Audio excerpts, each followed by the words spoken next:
I forgot. I got to get used to the microphone. We don't have to hold it down anymore. I like to call the meeting to order at 4:00, and Christina will read the language under public content.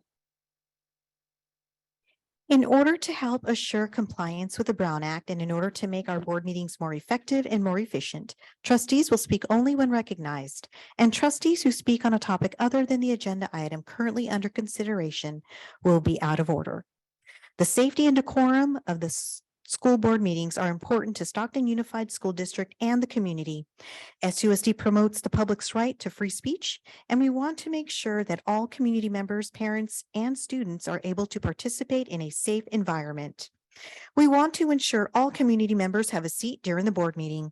We will have a maximum number of chairs allowed per fire code 132. We ask that members of the public do not stand along the sides of the walls or block the hallway. Anyone standing up during the meeting will be asked to take a seat. If they do not comply, they will be asked to leave. Any accredited news media representative who is standing will have a press credential clearly visible. The podium is positioned in front of the first row of chairs. No one other than the person who is speaking may be at the podium except for a guardian, administrator, or translator. For safety, people may not line up behind the speaker to wait their turn.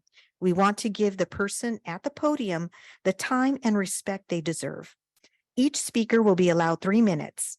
Attendees are not allowed to enter the area past the podium where board members are sitting. No profanity or obscenity. During the board meeting, if there is a disruption, the board president or designee will give a verbal warning to the person or persons causing the disruption. If the disruption continues after the verbal warning, the individual will be asked to leave or be removed from the premises for the remainder of the board meeting. After the meeting is concluded, we ask the community to clear the lobby area in a respectful manner. Thank you. Back to you, Madam President. Thank you, Christina. Moving on to item 1.2, which is roll call, and Christina will take that. President Angel Ann Flores. President Flores here. Vice President Stevens. Present. Clerk Colon. Present. Trustee Denaire. Present. Trustee Mendez. Present. Trustee Rico. Present. Trustee Zulueta. Good evening. Student Representative Abby Welker. Present. Thank you. Oh, good. Moving on to 1.3, and I'm happy to announce that our student board representative report, that Abby is here, and she will go ahead and report from Chavez High School. So we're going to start off with STAG, and the STAG fruit tree team, 3rd overall with multiple students with a competition. The STAG poultry team, 4th overall. The STAG vegetable judging team, 4th overall.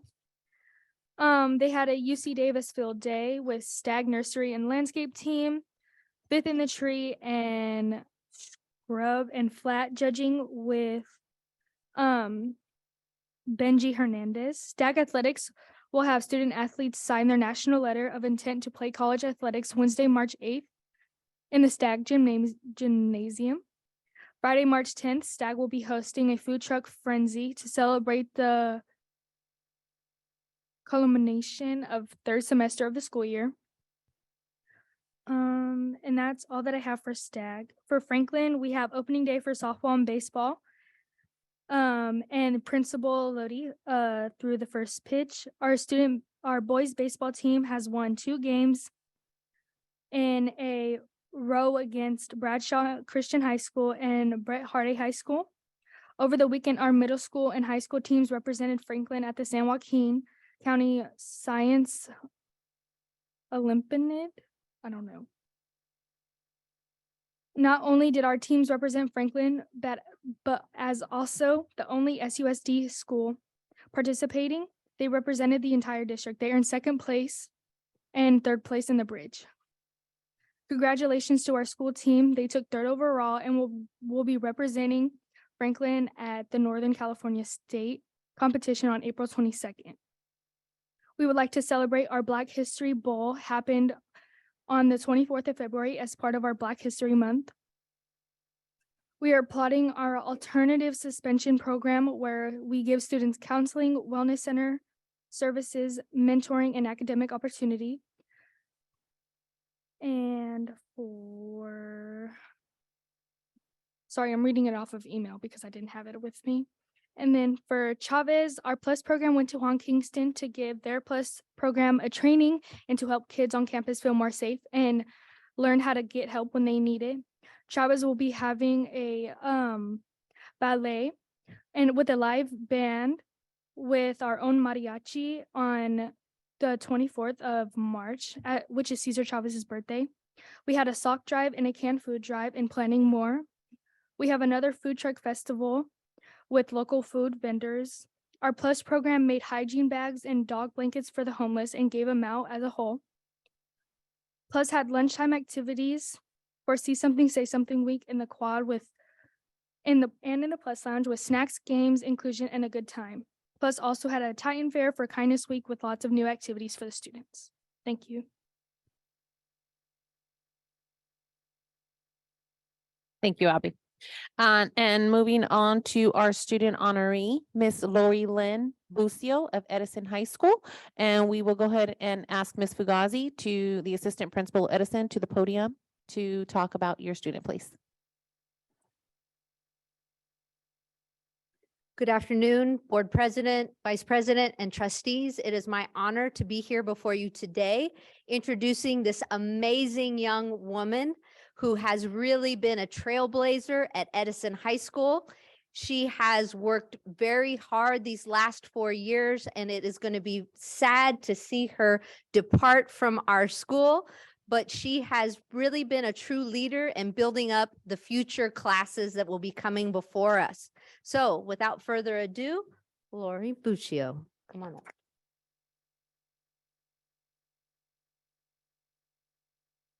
Good afternoon, school board members and the SUSD community. Thank you for having me today. I am Laurelyn Buccio, and I am currently serving as Edison High School's ASB president. I have been asked to represent my school and update you all on what is happening at Edison. First, I would like to highlight all of the hard work and dedication that our teachers and staff have demonstrated this past school year. Our math and science teachers were trained in a school-wide writing model to prepare our students for the CASP math performance task. Our equitable grading team is creating short videos for our library on modifications that teachers have made to their grading procedures. This team has also attended Solution Trees Standards-Based Learning in Action. My fellow peers have also been working hard to expand their knowledge and prepare themselves for the future. Last month, we had 33 Avid students visit San Francisco State University. We also had 14 Edison students attend BSU's leadership conference last week. Recently in athletics, girls basketball player Mikai Nunn earned a scholarship to Kentucky State. Our girls soccer team made it to the playoffs, and our wrestling team made it to the league finals in every weight class, earning 5 league champions, 4 Masters qualifiers, and 1 state qualifier, who also won the CIF Pursuing Victory with Honor Award. Finally, I would like to highlight some of the amazing events we have had on campus. On March 8th, we had our Spring Native American Gathering. We also had an amazing run of our drama performances of Guys and Dolls. Lastly, we had a very successful multicultural week, followed by a rally in which a majority of our cultural clubs participated in. We are looking forward to April, in which we will be having parent-teacher conferences on the 4th and prom on the 15th. Thank you, Board President, Vice President, and trustees for this opportunity to speak. It is my honor to be here before you all.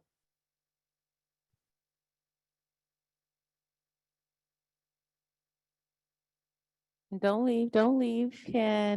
Are your parents here? Yes. Can your parents come up with you, your principal, your assistant principal, and then Miss Cecilia Mendez is gonna bring you your certificate.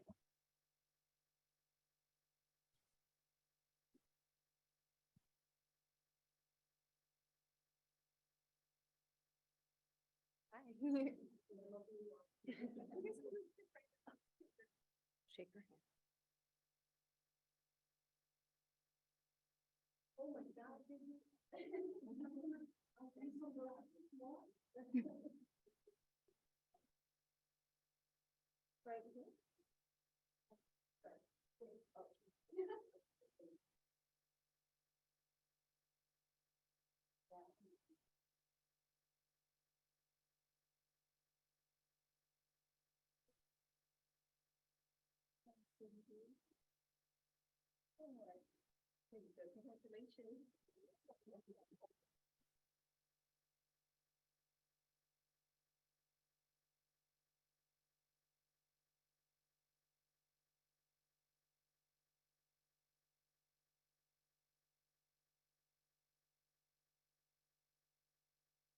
Hey, thank you and congratulations on all the hard work that you do.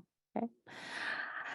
Moving on to item 1.5, the oral suggestions, and Yvette will announce the number of public comments and request each person to provide their public comments in order they were received. And Abby will be the timekeeper. Madam President, we've received no comment cards at this time. Back to you.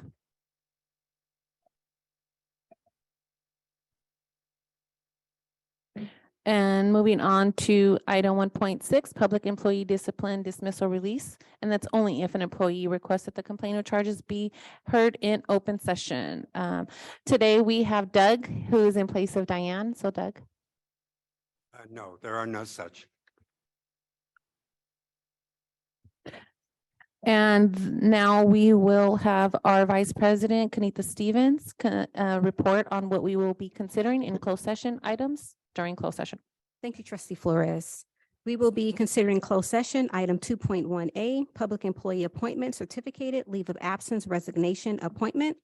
2.2A, public employee appointment, classified leave of absence, resignation, retirement, rescind employment offer, and appointment. 2.3, public employee performance evaluation, interim superintendent.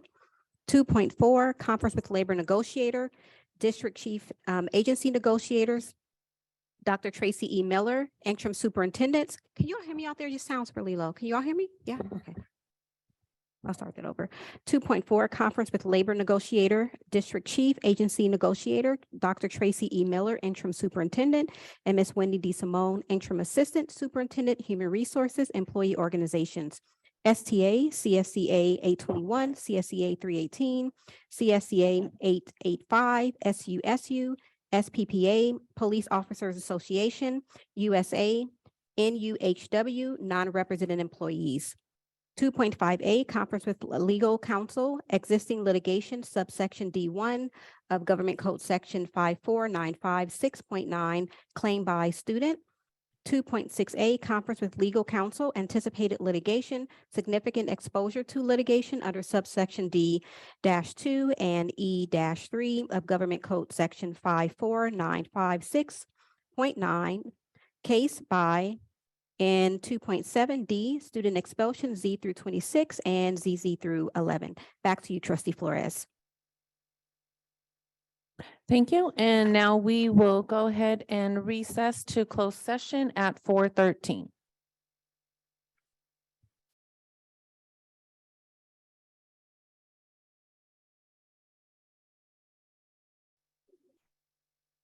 Good evening, everyone. Thank you. Thank you for joining us today. I'd like to go ahead and get started, and we will go ahead and start with item 3.1, and we will reconvene to public session at 5:34. And Christina will read the language under public content. In order to help assure compliance with the Brown Act and in order to make our board meetings more effective and more efficient, trustees will speak only when recognized, and trustees who speak on a topic other than the agenda items currently under consideration will be out of order. Thank you.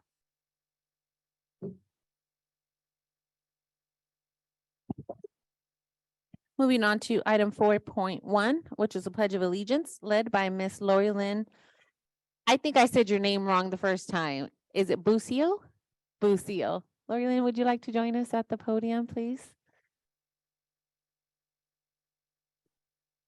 Everyone, please stand for the Pledge of Allegiance.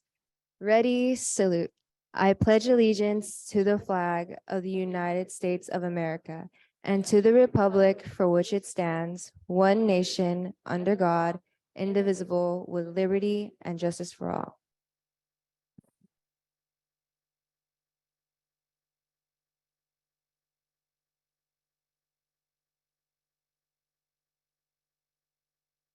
And we will have our Vice President talk about the action taken in closed session. Thank you, President Flores. So in closed session, the board motioned to approve item 2.0, public employee appointment, certificated leave of absence, resignation, retirement, and appointment.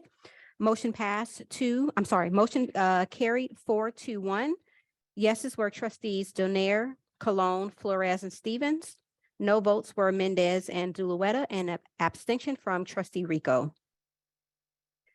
We also motioned to approve item 2.2, public employee appointment classified, leave of absence, resignation, retirement, and appointment. Motion carried 4-3. Trustees Cologne, Donaire, Flores, and Stevens were yes votes, and no votes were Mendez, Rico, and Zulueta. Item 2.3 was discussion only. Item 2.4, discussion only. Item 2.5, the board motioned to reject the claim received on January 11, 2013 by a student. Motion carried 5-1. Trustees Cologne, Donaire, Flores, Stevens, and Zulueta were yes votes, no vote trustee Mendez, and abstention coming from trustee Rico. 2.6, no information to present. Back to you, trustee Flores. I'm sorry, 2.7 was discussion only. I apologize. Okay, thank you, Vice President. Moving on to item 4.3, which is the order of agenda, and Yvette will read the oral announcement. This is the opportunity for the Board of Trustees to make any changes to the order of agenda. Otherwise, the order of agenda will be as published. And Madam President, I believe you have a green sheet in front of you to announce.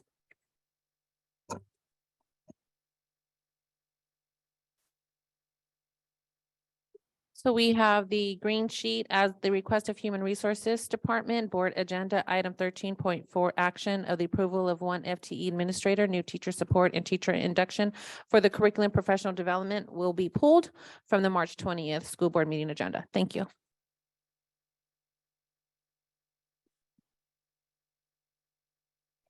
Mo- I would like to motion to move up the report, 7.1. I would like to move item 6.3 for discussion. I have a question in the consent calendar. This is not the time to move consent calendar. This is the time for 4.3. Oh, So I retract my motion.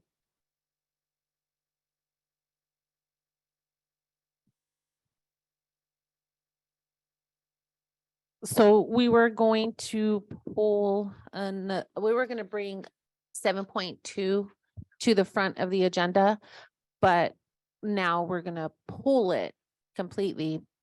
We just don't have the time So this would be the time to do that. Oh, he's to saying pull it.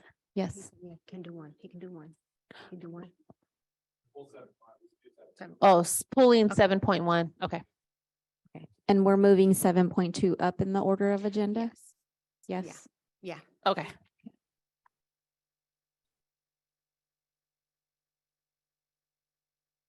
Can I get a motion?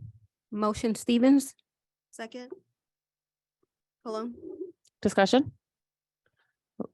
Roll call vote? Student Representative.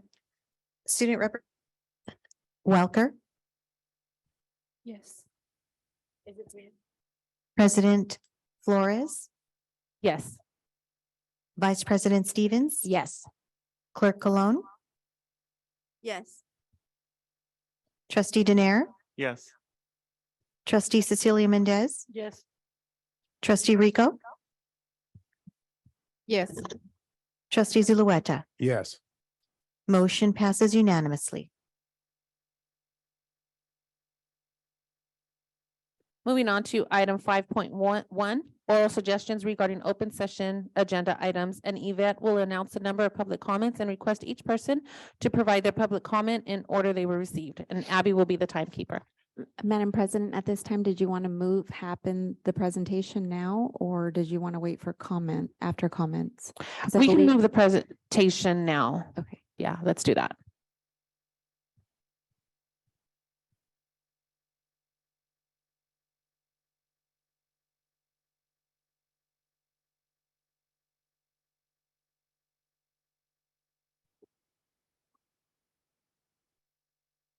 Good evening, President Flores, Vice President Stevens, trustees. Thank you for allowing us to pull 7.1. I have a time commitment that I need to leave at 6 o'clock, so I do appreciate that. We do have enough time to get through 7.2 once they pull the deck up.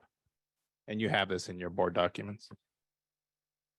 And I'm going to let Tamara go first because she will talk about the K-8 and then transition to secondary with me. And then I believe Israel and Vince as well. Okay.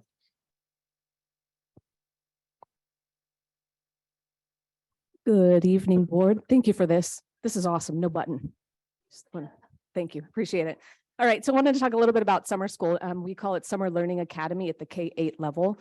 There's 4 different summer programming things that are happening over the summer. So SLA, Summer Learning Academy, is kindergarten through 8th grade. And then we have, as you'll see, as we move on, there's ELD and migrant option. There's a ESY, which is extended school year, which is SPED. And then, of course, our high school programming. So my section is SLA, Summer Learning Academy. And it looks, as you see on the slide, individual sites opt in to this programming. This is not something that is district mandated. This is something that our sites agree to, and it's something that our sites want to do to support their individual sites. So that being said, if I have a student at Fillmore and Fillmore is hosting a summer program, the student from Fillmore would go to the summer program at Fillmore.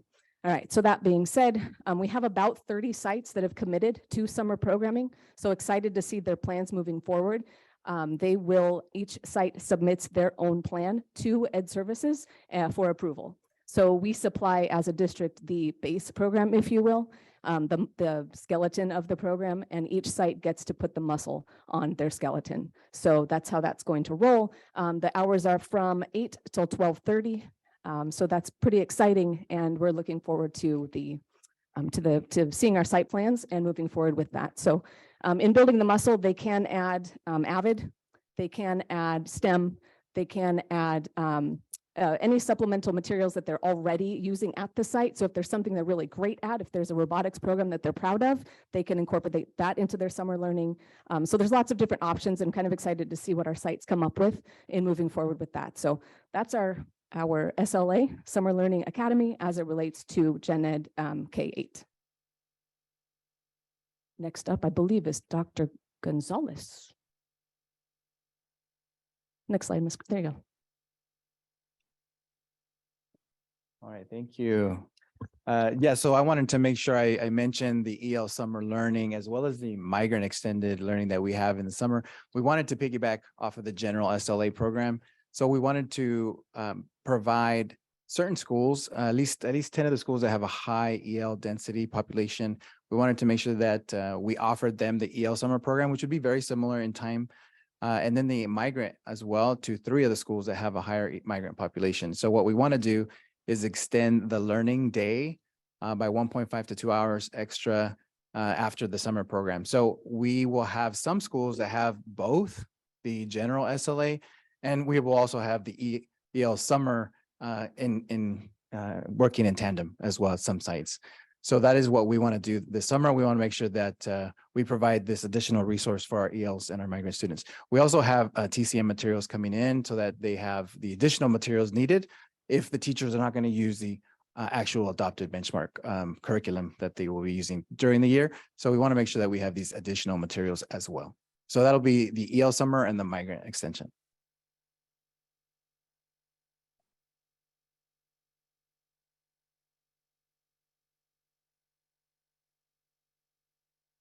Good evening, trustees, board president, vice president.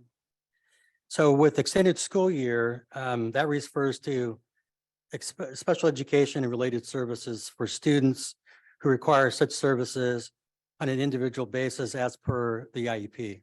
So this is specific to be driven through the IEP, and it's a mandated service that we are to provide for special education of this, a minimum of 20 days outside of the regular school year. Students are eligible and is determined through ongoing assessments. So as you know, through the year, they do progress reports and data collection with the students to see and identify the levels of needs that they have through their goals and objectives. So it's tied back to their goals and objectives. There's 3 sites that we provide the service at, Walton Special Center, and then Hoover, Hoover is typically one of our gen ed sites that we then work with to identify the needs of our students from kinder through young adult program. So that's where the bulk of our students will be that are mod severe. And then our PAC program, our preschool assessment and autism center. Programs run through from June 2nd to June 30th to meet the mandate of the 20 days. And our curriculum is Frog Street for the preschoolers and attainment for kinder through a young adult program. So thank you for your time.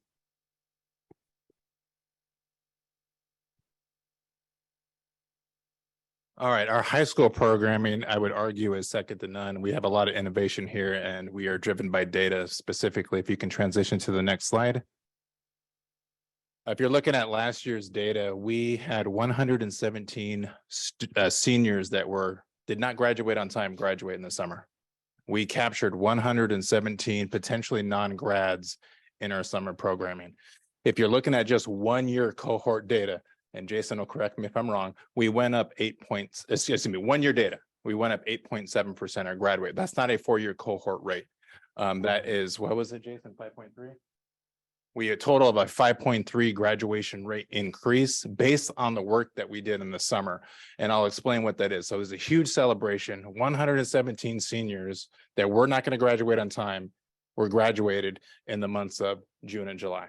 Next slide, please. If you're looking at, and this is a horrible slide because you can't see it. However, if you're looking at it from here, every school, and this is last year's data, every school is tracking their potential non-grads.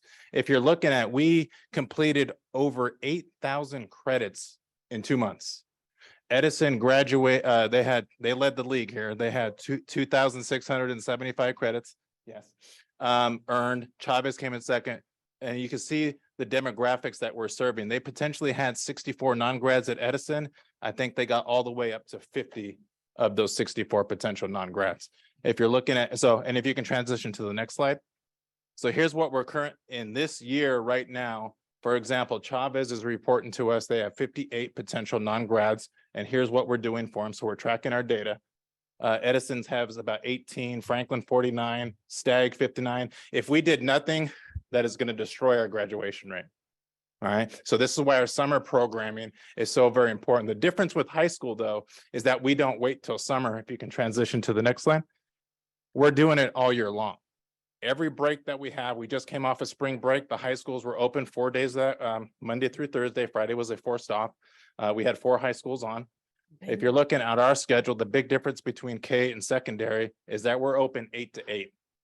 We have 3 sessions for our students. We want to be as flexible as we can for our kids that maybe work, have to babysit, whatever the case may be. We go 8 to 12, 12:30 to 4:30, and then 5 to 8, we're virtual. A lot of what we're doing in secondary is Apex and Cyber High. That has a lot of asynchronous work that we want to make sure that they can log in at night to get a tutor or support and not get stuck and have to wait to live instruction. So we're open 8 to 8. Every high school will be on with the exception of SECA because they're on the Delta calendar. But every high school will be on. You can see right now the schools that are reporting the potential loss or non-grads there. But again, we did a lot of really good work. We will go from May 31st to August 18th. Now you might ask yourself, how are you going to do that with the next year starting? We will end live instruction July 21st, and then we will go virtual until we have to report our CalPads data, and Jason will harass me when that is, to make sure that we give our kids every opportunity to catch up. Every opportunity, okay? And with AB 104 sunsetting and the graduation requirements going down, it's even more important what we do this summer. So again, we're gonna innovate around that. Next slide. This is up here, and what my colleagues did not say, we have gone through every one of our bargaining units. We have got community stakeholder input on what this programming looks like. So they're all on board with it. We put this up here because we expect our adults to job share. Because there's a lot of PD and travel over the summer, especially in the month of June. The quicker we get this out to our people, the quicker they can plan their lives and get that job sharing stuff. So there's our travel for primarily the month of June and July. You can see there's a lot of conflicts there. So people have to pick and choose, but that's a site-based decision, not a district-based decision. Next slide. Also what we have, and I know there's some questions for trustees that we will follow up with this. Our UOP Summer Learning Academy is really the extension to push for enhancement. A lot of what we do, if we go back a couple slides, is remediation, grade recovery. This is the extension. Go live on UOP's campus for 2 weeks, play baseball, play chess, learn robotics, whatever the case may be. We have another agenda item on because we had initially 500 approved. We're at 613. More kids want it, so we brought it back to the board for additional seats. So that's an extension opportunity. Next slide, please. This is an example last year of our dual enrollment courses that we have with Delta. So there's a lot of extension opportunities for our kids. It's not just grade and credit recovery. We want to push our kids as much as we can with the resources that we have in summer to make sure everybody has access and continue the work. And I think that's it. Is that the last slide? All right. That's it. Any questions for us? Ryan, can you just clarify a little bit around how the program works, intercession, original credit versus, because I know that there's a tutorial component and how we support secondary students through that? Yeah, the intercession is primarily for, because the intercessions come at the end of a grading period. So for example, if I got a D in English 1 or with freshman English, but I want to turn that D into a C, it's not original credit. I get to grade recover. I get to take an assessment over the break or redo an assignment that I missed, whatever the case may be, to get that. Because at the end of the day, when we talk about the graduation requirements next time, we're talking about C's and above, right? D's don't count. So we have to give our kids opportunity to grade recover.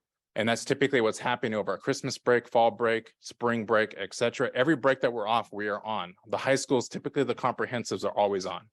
Now, the original credit, which is different over the summer, that's you have to have seat time, 5 weeks of live instruction for 4 hours a day. You can only miss 3 days before that seat time and that minimum requirement starts to meet a threshold where they can't get credit. But if they're looking at making up a course or changing a grade, that is not necessarily new credit. It's very flexible. They can go 8 hours on Monday and take the rest of the week off. It's flexible for the kid. We're not locking them into the box of 8 to 12. It's come when you can do the work, right? 8 to 8. We have a lot of our kids that will go Monday, Wednesday, Friday, because they see the tutorial schedule that we have. They know on Monday, English support is there, Wednesday, math support is there, Friday, science support is there, so they can log in from the comfort of their home and do the work. It's innovating outside of the traditional mold of education, and that's why our data went up, because we are able to capture more kids. Okay, good question. Thank you. I just wanted to know what other type of supports do we give our kids throughout the school year? Like before they reach this point of needing to recover so many credits, how are we stopping that and then providing support? If you go back a couple slides and you see the comment box and what the schools are doing. So they're doing, the counselors are a big support. They're looking at their individual graduation plans. They are setting the plan up for the student. Hey, you should be taking this. A lot of kids are already in intercession after school programming. So when school exits, they're in an additional class to catch up. So they're doing a lot of that work. That's why extended year, high schools we're not off ever. We are on all the time. Because we have to give them that additional opportunity. So if you look on that and you have the information in your documents, the comments are giving you all the interventions that they're putting in place. Most high schools, especially the comprehensives, have a teacher that's devoted to during the school day support of Apex and Cyber High, where kids are funneled through there to catch up. So they don't have to wait till after school or the summer. We're doing it in real time when we know we have the kid, because not all of our kids want to stay after school. Not all of our kids want to attend summer school. So we have to do it while we have them during the school day. And I just want to add that this is very innovative and different than other districts. Many districts wait till summer. And I give our directors a lot of credit for developing this model. It's been a minute and working through with all of our secondary principals to ensure that our kids are accessing this opportunity all year long. You took the words right out of my mouth. I was going to ask, this is such an innovative, creative way of reaching our youth at every aspect of meeting our students' needs. And I want to give credit where credit is due. So would you be able to acknowledge who was a part of building this structure?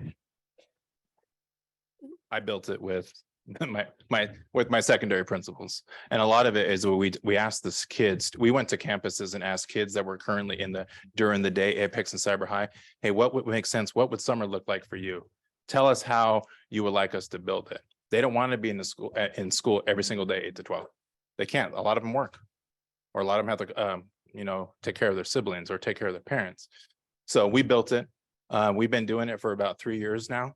What you don't see is that everything that we offer during the regular school year, counseling, mental health, is all offered during that 8 to 8 window. We even have counselors that will log in from 5 to 8 because we know our kids might have social emotional need at night and not have an adult to access. They can have the counselor from 5 to 8. So we're trying to innovate and think on what our kids need. We even have teachers that you won't see on there that are working on Saturday because we're giving an additional day for kids to learn. And again, we're doing it appropriately. We have connected with STA, we connected with SPPA USA to make this work. We have teachers that work 9.5 hours a day in the summer. They're working harder in the summer, or longer, I should say, than they are on the regular to help us catch up with our kids. Any other questions? Okay, thank you so much, B.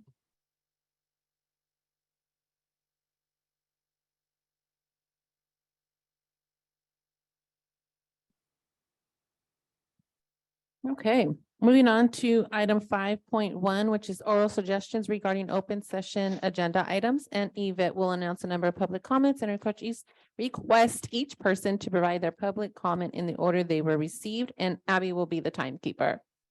Individual speakers shall be allowed 3 minutes to address the board. The board shall limit the total time for public input on each item to 20 minutes. Madam President, we only have one card for 5.1, and it comes from Mr. Harpreet Shima, and it's regarding 10.6 and 10.7.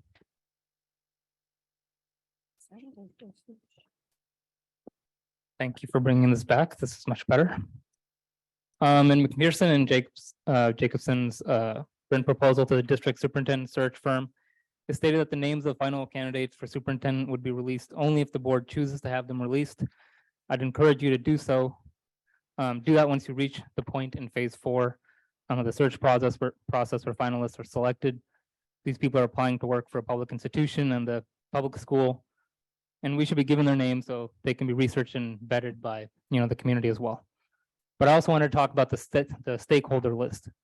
This return to status quo, not the status quo that those 3 represent, but the more ordinary status quo that's prevalent across this country. Status quo that uses education and further interests of capitalists and businesses over the interests of people like parents, teachers, students, and other working class organizations. The chambers of commerce are not allies to working class people in Stockton. I know some of you understand that some of the issues that we see in our classrooms stem from problems outside of the classroom. Parents working too many jobs, unstable housing, and an unhealthy environment. And who do we think stands in the way of improving those conditions? Who prevents unionization at work? Who fights against tenant protections? Who are the ones that refuse to pay their fair share of taxes, which has led to the crisis of underfunded education? Do we have a say in how they treat their workers once they leave our schools? No. So then why are you giving them the ability to shape our district's education so they can mold Stockton kids to be the perfect cogs to fit into their machines? All of our kids deserve a real education, kind that allows them to expand their horizons, to grow to their fullest potential, and that helps them and all of us become true owners of our lives. That's what some of you told us that you'd prioritize in your Q&A with us. Not merely an education that trains kids for more backbreaking work after they graduate. And I know some of you will say, well, we're listening to everybody. Yes, politicians have a long history of saying everyone gets a seat at the table while ignoring the power imbalances between those at the table. There are people on this list who have plenty of influence in our political economy already. They don't need to have their say in picking our superintendent as well. Those of you that call yourselves abolitionists should understand this dynamic already. In my opinion, we need more democratic control of our public education. That means putting public education in the hands of parents, teachers, students, and unions. In my opinion, we should take off the chambers of commerce off the stakeholder list, take nonprofits like El Concilio that have tried to take away unionized jobs off the list, take people like Don Shalvey, who has spent his entire career undermining the institution of public education, off the list. People can balk at that last statement, but they should examine the interests of people whose only fight is to improve the quote unquote quality of education and not increase democratic control of education by working people. I was told political donations would not influence your decisions up there. Prove it.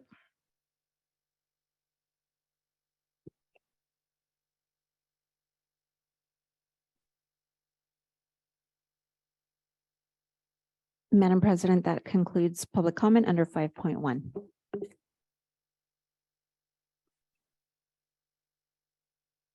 Five point two, oral suggestions regarding non-agenda items. Again, Yvette will announce the number of public comments and request each person to provide their public comment in the order they were received, and Abby will be the timekeeper. Thank you. Individual speakers shall be allowed 3 minutes to address the board. The board shall limit the total time for public input on each item to 20 minutes. And under this topic, we have 6 comment cards. The first comment coming from Ms. Felice Bryson Perez.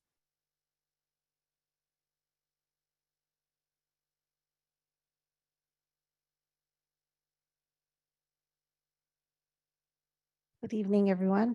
So tonight, this will be my last board meeting as STA president. So I did want to speak and address all of you. And interesting enough, in the 3 years of me being president, I've been president and have endorsed, as president, we have endorsed all of you to be in your seats. And I've had opportunities to work with you all. It doesn't mean when we're in these positions that we're going to agree on everything that we do, but it's truly about working together. And it's okay to not always agree, but we do want to work together. And I think that over the 3 years, we've done a pretty good job in doing that. And those that came in during COVID, and I came in during COVID, of really trying to build relationships during that time was a little bit harder to do so. And there's some that we haven't had an opportunity to completely work with yet, but continue to see good things that are going to happen. So I just wanted to take this time and to say thank you for the relationships that we're building and what we're trying to do as a district to make a change and to make things better. As I step out in the next couple of weeks, just so you all are aware, the way you communicate with me will still be communicated with the acting president, and that will be Dr. Christopher Anderson, which most of you know, until we have a special election and a new president is elected.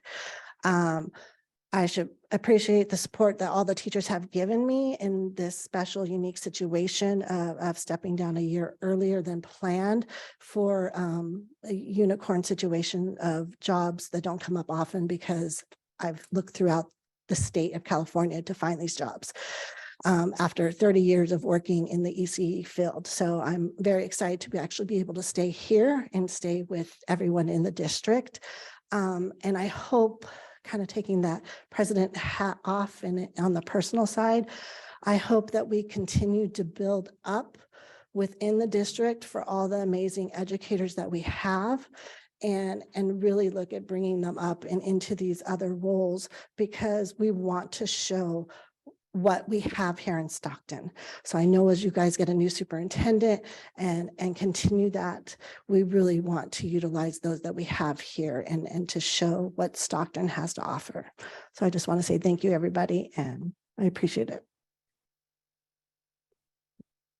Thank you for your time and dedication, Felice. The next comment is regarding graduation, and it's from Laurelyn and Miss Abby Welker.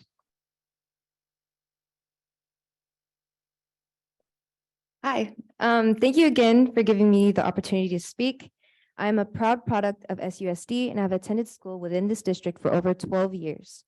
I've worked hard all of my life and have been admitted to UCLA as a pre-business economics major. And yet I am unable to celebrate my countless achievements with my whole family for my upcoming graduation. I'm not against funding for teacher trainings, but even a portion of the $1.2 million contributing towards them could have went towards providing students with a grand graduation where not only they will be celebrated, but they will also be able to bring many family members with them to celebrate this milestone. I'm grateful for the hundreds of thousands of dollars that have went towards band and athletics, but that money only caters to a small portion of students. What about everyone else? What about my countless peers who have worked hard to maintain a 4.0 GPA? How are they being celebrated? To be forced with this impossible decision to only pick 5 people to attend my once-in-a-lifetime high school graduation has been a slap to not only my face, but countless of other 2023 graduates.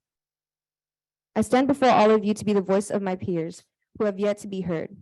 If the board were genuinely working in favor of their students, the trustees would allow us the opportunity to have a celebration at a larger scale.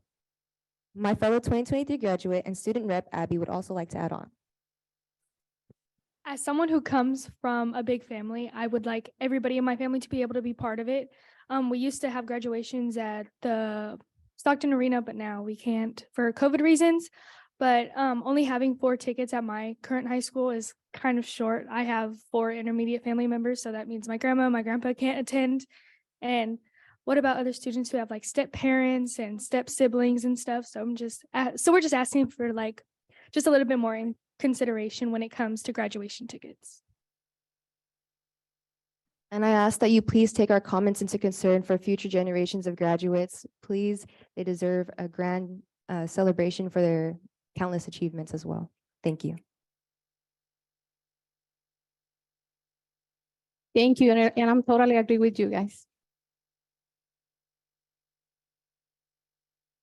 The next comment comes from Miss Cindy Flores.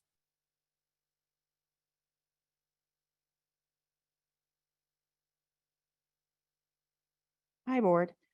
The type of notice that's being served is a notice of intention for the recall of Stockton Unified District Area 2, President Angie Ann Flores.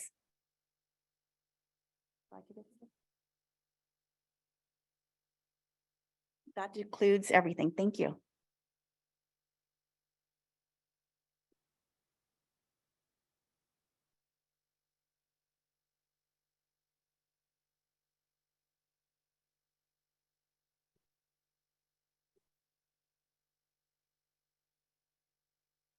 The next comment is from Miss Gina Hall.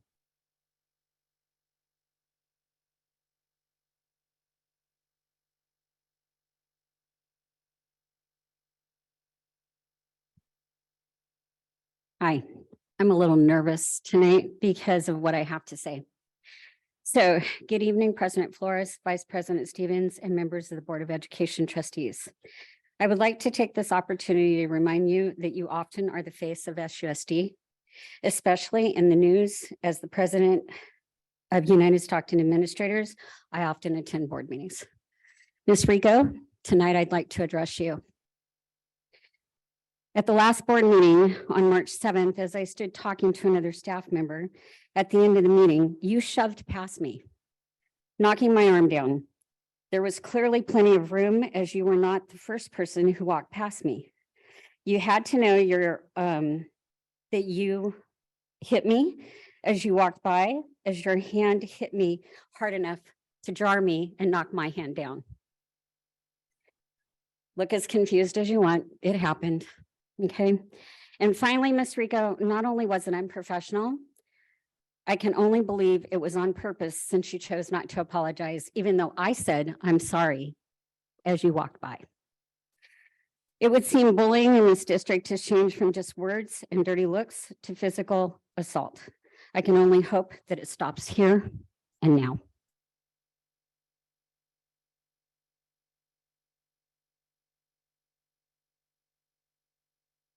The next comment comes from Miss Sylvia Cantu.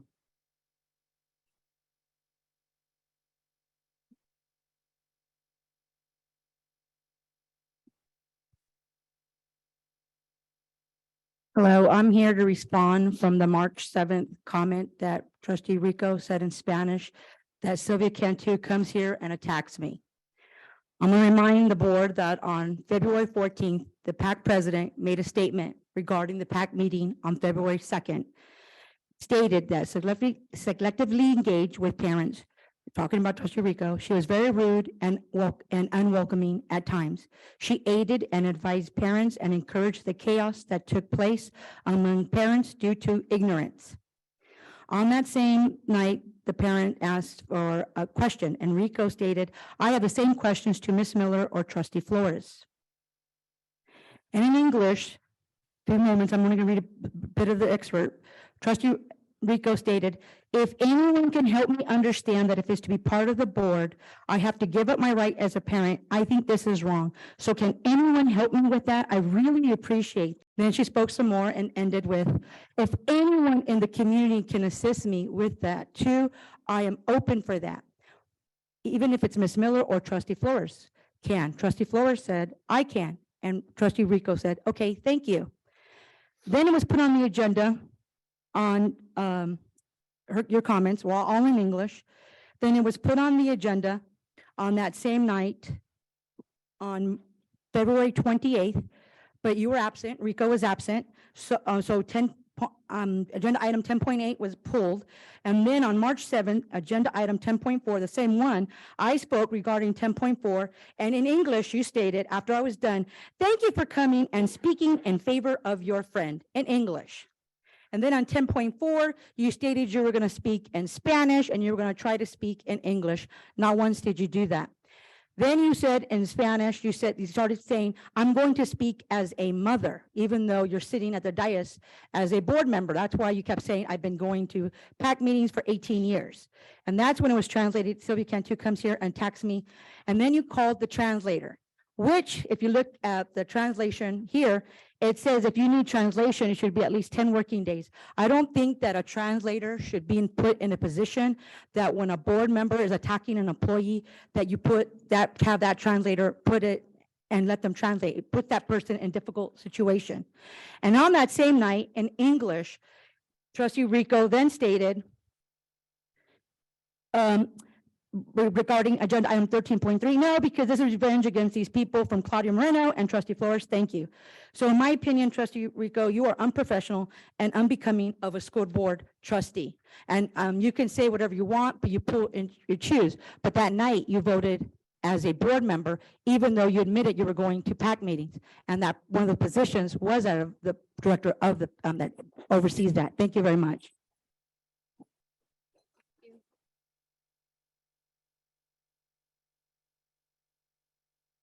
The last comment comes from Francisco Figueroa regarding CSEA 821 negotiations.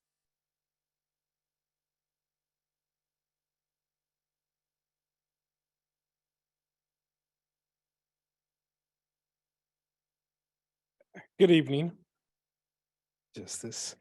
Before I go any further, I'd like to congratulate on their election victories from Area 2, President Angela Flores, from Area 7, Vice President Kenitha Stevens, from Area 6, Clerk Sofia Colon, and from Area 5, Donald Denaire.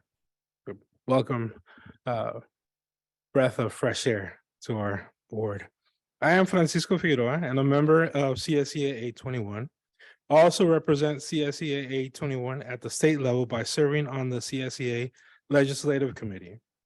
Today, I am here to speak on behalf of my fellow CSEA 821 brothers and sisters who pour their heart and dedication every day into contributing to the education of our students.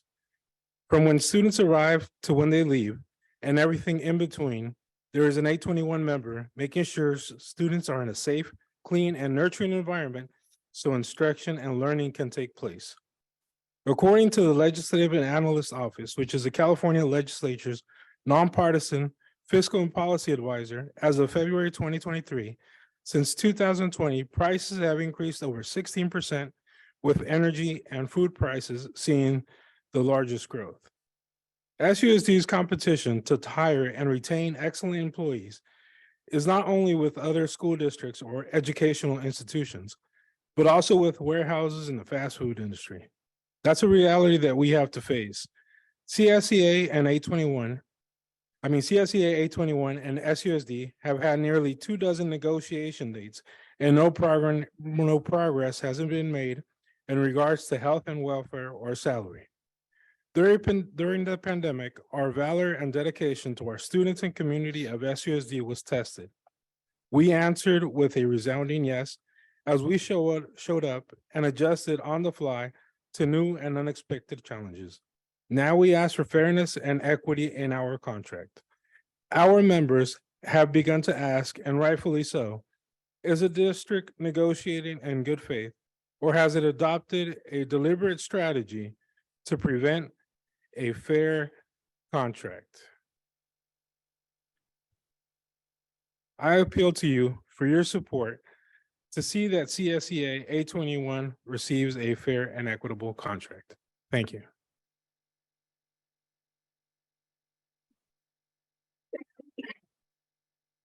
Madam President, that concludes comments under 5.2. Back to you.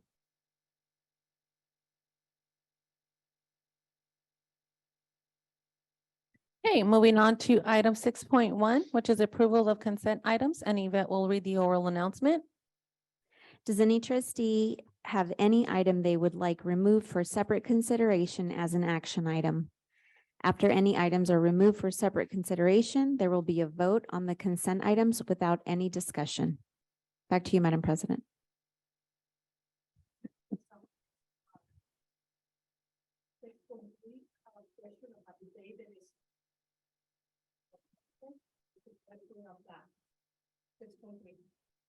And it says that March 21st, 2023, March 21st is tomorrow, not a Saturday. So I would like to see if there's a correction. Can somebody speak up about this? 6.3, I just would like to. So the question is 6.3 doesn't have the correct date. It says the 21st, which is tomorrow, Tuesday, and in the language, it says that it's Saturday, March 21st. Madam President, could I add something? I looked online at this one, and on here it says March 25th, but on our paper it is incorrect, but it's correct on the agenda online. So it's just a clerical error. Clerical error. Or is that satisfied? Yeah. So we don't have to pull it now? That will be fine. I just want them to do the correction.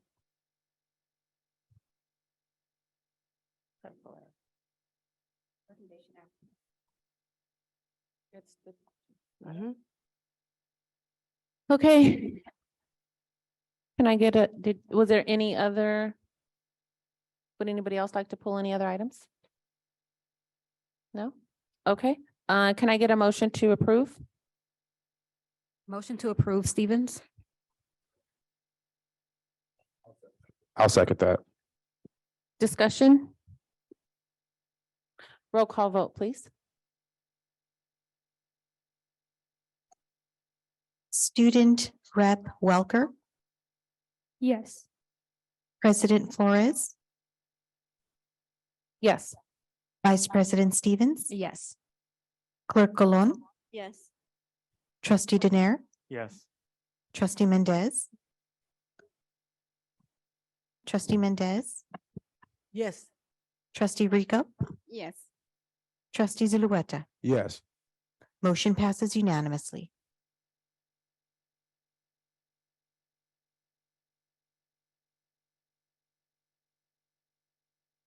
Okay, moving on to item 8.1.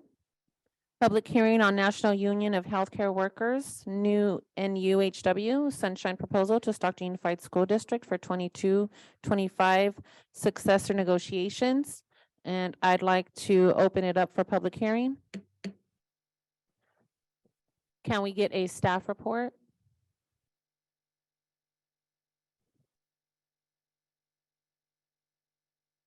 I'd be happy to talk regarding 8.2. Okay.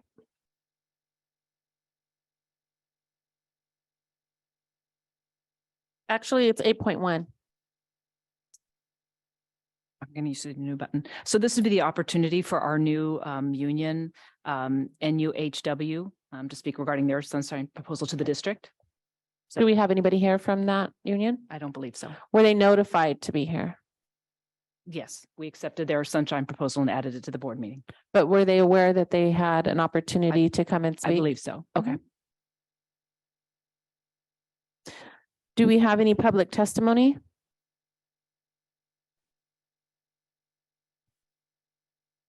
Any trustees' comments?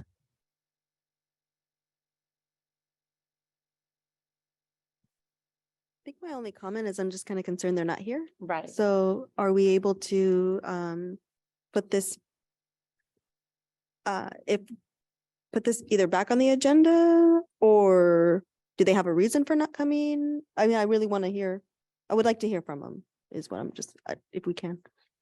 I don't know. Can what I the- have the microphone?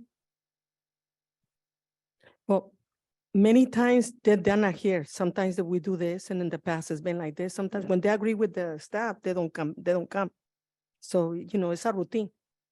But I'm just concerned because the last time we had a hearing, we got feedback that they were not informed that we were having the hearing. So that's why I want to confirm that they were told or informed that there was a hearing today.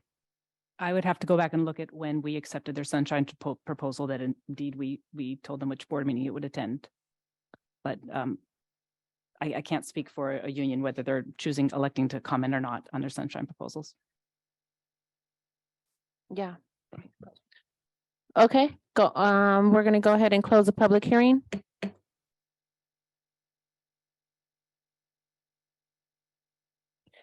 And now we have the public hearing on Stockton Unified School District Sunshine Proposal to the national, it's a second.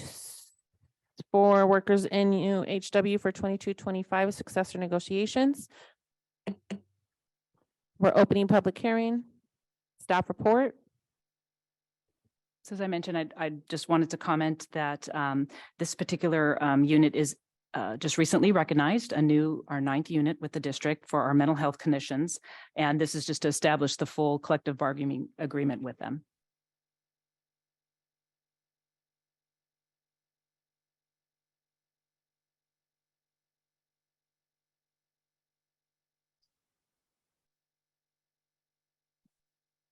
Public testimony. Trustees' comments. Okay, we're going to go ahead and close public hearing.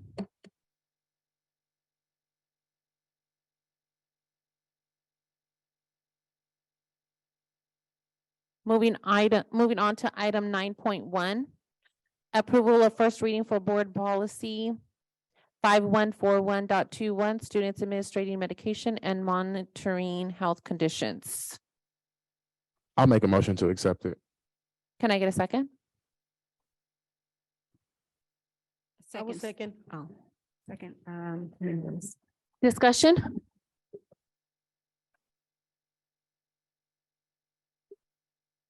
Ms. Sarah, would you come up and just briefly give what does it look like for those who don't have access to what we do? And happy to see you back, by the way. Thank you. First day back. Good evening. Thank you, President Flores and Vice President Stevens and the trustees. I'm Tara Iris. I'm the Director of Health Services, and this is a really neat program that's come to Stockton Unified. It's across the county. And so what it is that Narcan is an opioid reversal agent. So anybody who's taken an opioid of some kind, this reverses it within 2 to 3 minutes, and the person goes from maybe not breathing, not responsive, cold, pupils tiny, to being responsive. The nice thing about this is if you give it to somebody who that is not the need, it does nothing to that patient or that person. It's across the district, San Joaquin County Office of Ed, Lincoln Unified, everywhere it's gotten on this. It's been a board agenda item for education ed code back in 2017. And so we finally have partnered and gotten ready in our county to do it. We've created these kits for each of the nurses that go around. All nurses have been trained by pharmacists from UOP, part of the San Joaquin County Office of Education. And so we have these for the nurses so that way they can use them to give to anybody who, if they come across a student or something, unfortunately, it's really prevalent in our days now, to be able to help save their life and then follow normal 911 procedures. So it's exciting for nurses, probably not exciting for the public, but as nurses, we are really excited because anything that can help save a life on our campus for any of our students or staff is high priority for us. So we're giddy. I know it's weird. We're nurses, we're weird. So Tara, will these be provided at all school sites? They will. So every health services team member has been trained, and then all school sites will also have them as well as a backup in case the nurse isn't there or somebody isn't there. And we're working on the board language it's a volunteer if they would like to be trained at the school site, and we're working on that next step right now. And will the parent notification be sent out? I haven't discussed that yet because I literally just got back today, but I will follow up with Mrs. Coleman and make sure that step gets done. What type of data is reported? So if it's used on a student, Narcan is used, how do you report that? What's the two-way communication like between the school and district? What does that look like? So it would be handled like any other emergency that we have. So we would be administering it like we would an EpiPen or any life-saving emergency medication. We do a 911 call automatically. Parents and everybody on emergency contact are contacted. Our assistant superintendent and superintendent are made aware. I get a report that pulls out everything, who was called, parents, what time, who gave it, who was there, what administrators were there, what hospital they went to, and nurses always follow back on any ambulance call that we have across the district as just part of our good practice so that we can make sure that student is safe. Do we need to follow up? That sort of thing. And just for transparency, we are requesting from our interim superintendent and those who are in those positions that anytime any incidents like that occur, that we be notified immediately. Even if it's in the middle of the night, we still want immediate notifications of any type of notification such as. Okay, fair Thank enough. And you. I'll work with Ms. Coleman. Perfect. Awesome, thank you. Anything else? Okay, thank you so much.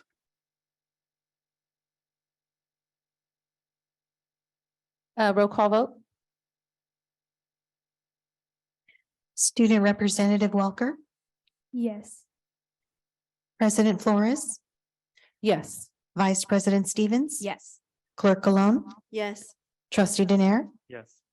Trustee Mendez, Yes. Trustee Mendez, Yes. Trustee Rico, Yes. Trustee Zulueta. Yes.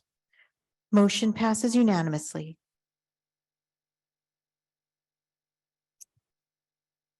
Thank you. And 10.1 Board Committee Reports, and Yvette will read the oral announcement and announce each board committee for a report. This is the opportunity to hear any reports from board committees specifically regarding prior or upcoming committee meetings. There will be a 3-limit time for report. The first board committee report is City of Stockton Parks and Recreation Committee, Trustee Donald Daener. Hello, everyone. I have no report at this time for Parks and Rec. The next meeting is next Monday, March 27th, 5:30 at Stockton City Hall.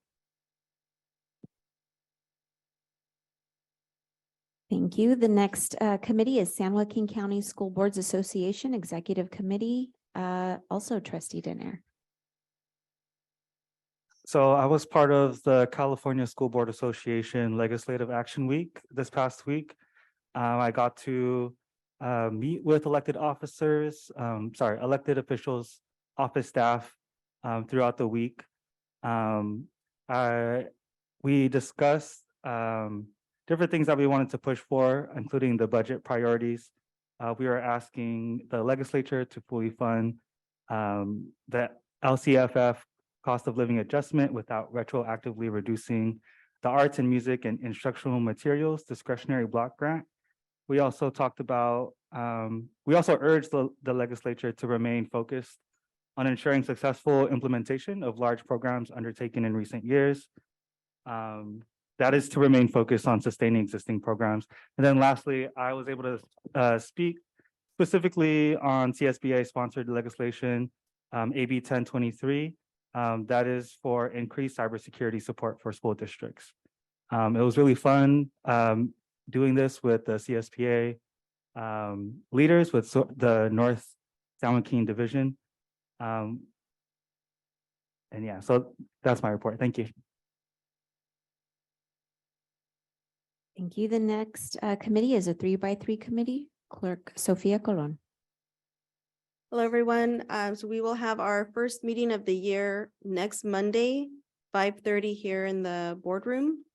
So I look forward to reporting back on something next time. So thanks. The next committee is 1852 Foundation, Vice President Kenita Stevens.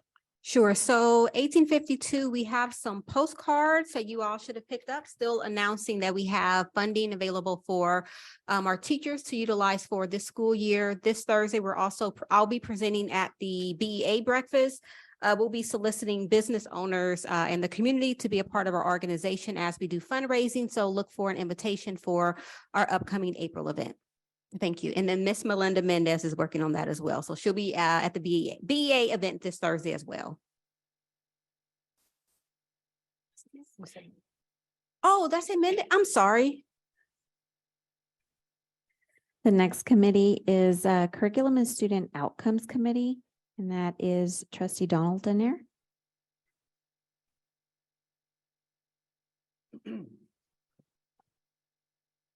So, sorry, is this for curriculum and student outcomes? Yes. Okay. So our last meeting was March 15th, 5:30 here at the boardroom. The agenda can be found on the board docs website. Myself, Vice President Stevens, and Clerk Cologne got to meet with Director Yulin Isa and other staff members from the Curriculum and Instruction Professional Development. Oh no, my iPad just died. I'll try to remember what I wrote down. I have the presentation here in front of me, actually. Oh, was that time?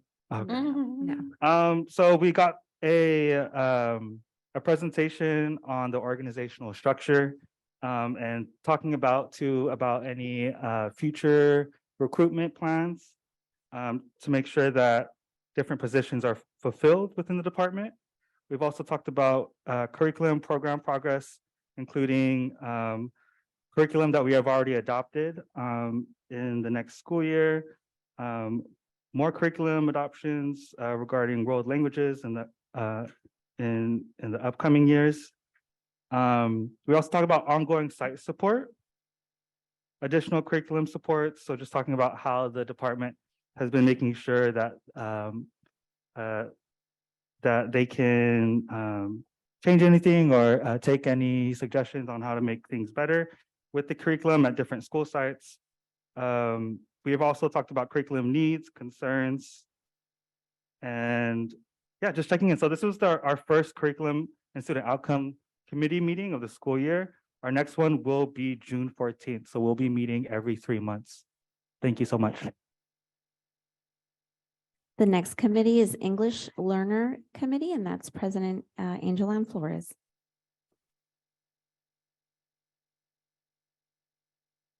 Thank you. Our English Learner Committee will be scheduled for March 28th at 5:30 p.m. here in the boardroom. And we will be moving it around so that everybody can be a part of it in different areas. But the first meeting, we will start off here and we will discuss as a group how we would like to move forward in these committees, as this is a community committee. And so with support from our staff. And so March 28th, 5:30. The next committee is Equity Diversity, also President Angel Ann Flores. And same for that one will be March 29th at 5:30 p.m. here in the boardroom, and same process will be followed for that committee as well. The next committee is Safety and Student Conduct, and that's Vice President Kenitha Stevens. So we haven't met yet for that meeting. We do have an upcoming date and I will provide it to you all once we get it. March 23rd, it's this Thursday, There you go. 5:30 here. 5:30. Okay, I'm there. The next committee is Board Policy Committee, President Angel Ann Flores. Same thing, March 30th at 5:30 p.m. here in the boardroom. Budget Oversight Committee, Vice President Kenitha Stevens. Okay. Per my president, we are April 10th at 4 p.m. here in the boardroom, and we'll have a presentation by our own CBO on that date as well. Sorry. The next committee is Superintendent Search Committee, and that is chaired by Vice President Kenitha Stevens. So we're meeting this Friday, 5 o'clock here in the boardroom, and we'll have a presentation from McPherson and Jacobson. So looking forward to that meeting as well. The next committee is Transformative Justice Committee, and that's Clerk Sofia Colon. Thank you, everyone. So we're going to have our first meeting on April the 11th at 5 p.m. I believe here in the boardroom. So more to come on this committee. The final committee is Black Students Thrive Committee, and that's chaired by Vice President Kenitha Stevens. So looking at this list, I literally chair a ton of committees, but we are getting the work done. I think that's part of the process. So that meeting is March 22nd and 5:30 here at the boardroom. Look forward to seeing you all several times this week. That concludes all committee reports. Back to you, Madam President.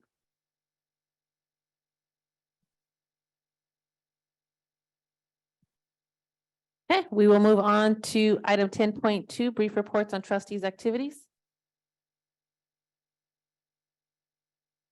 This is the opportunity for each trustee to make a brief announcement or to give a brief report on their recent activities at the district pursuant to Brown Act Governing Code Section 54954 2.2A3. There will be a 3-minute time report per report. Excuse me. Back to you, Madam President.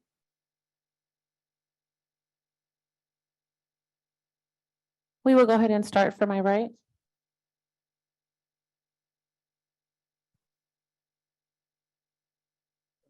Yeah, so March 18th, last Saturday, Clerk Cologne and I drove to Modesto at the North Valley Labor Federation for our training on collective bargaining. It was really great. Some CSEA members were there. I got to do 2 school site visits in the last 2 weeks. Hazelton Elementary and Seca, they're really great. I got to meet a lot of teachers, tour the campus. I'm looking forward to building the relationships there on those school campuses. And I'm still getting to the other schools that I have not reached out to yet. I'm so sorry. I'll get to that. Thank you so much for your patience. On March 23rd, there was a community conversation for Area 5. That has actually been canceled.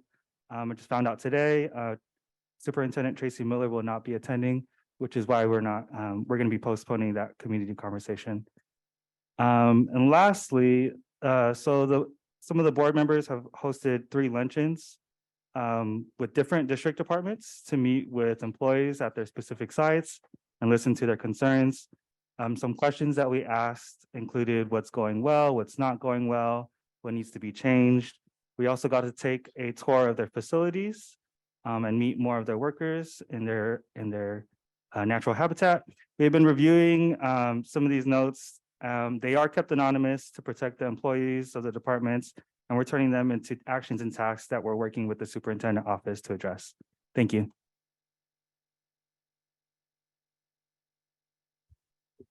Hello, everyone. Sophia Colon, trustee for Area 6. And I'm looking forward to finishing off looking at the rest, visiting with the rest of my school sites by the end of this month. So I will have visited all 9 schools by the end of this first quarter. So that was one of my goals. So I'm really looking forward to that. And I'd like to just lift up and recognize we do have a lot of committees, but it's purposeful. That was intentioned. There's been a few years where those committees were disbanded. And why do we have these committees? It's so that we can keep an open line of communication with the public for sure, but it's also to make sure that the work is getting done. So we have our board meetings where we discuss and approve or listen to information, but at the committees, we can take it a step further.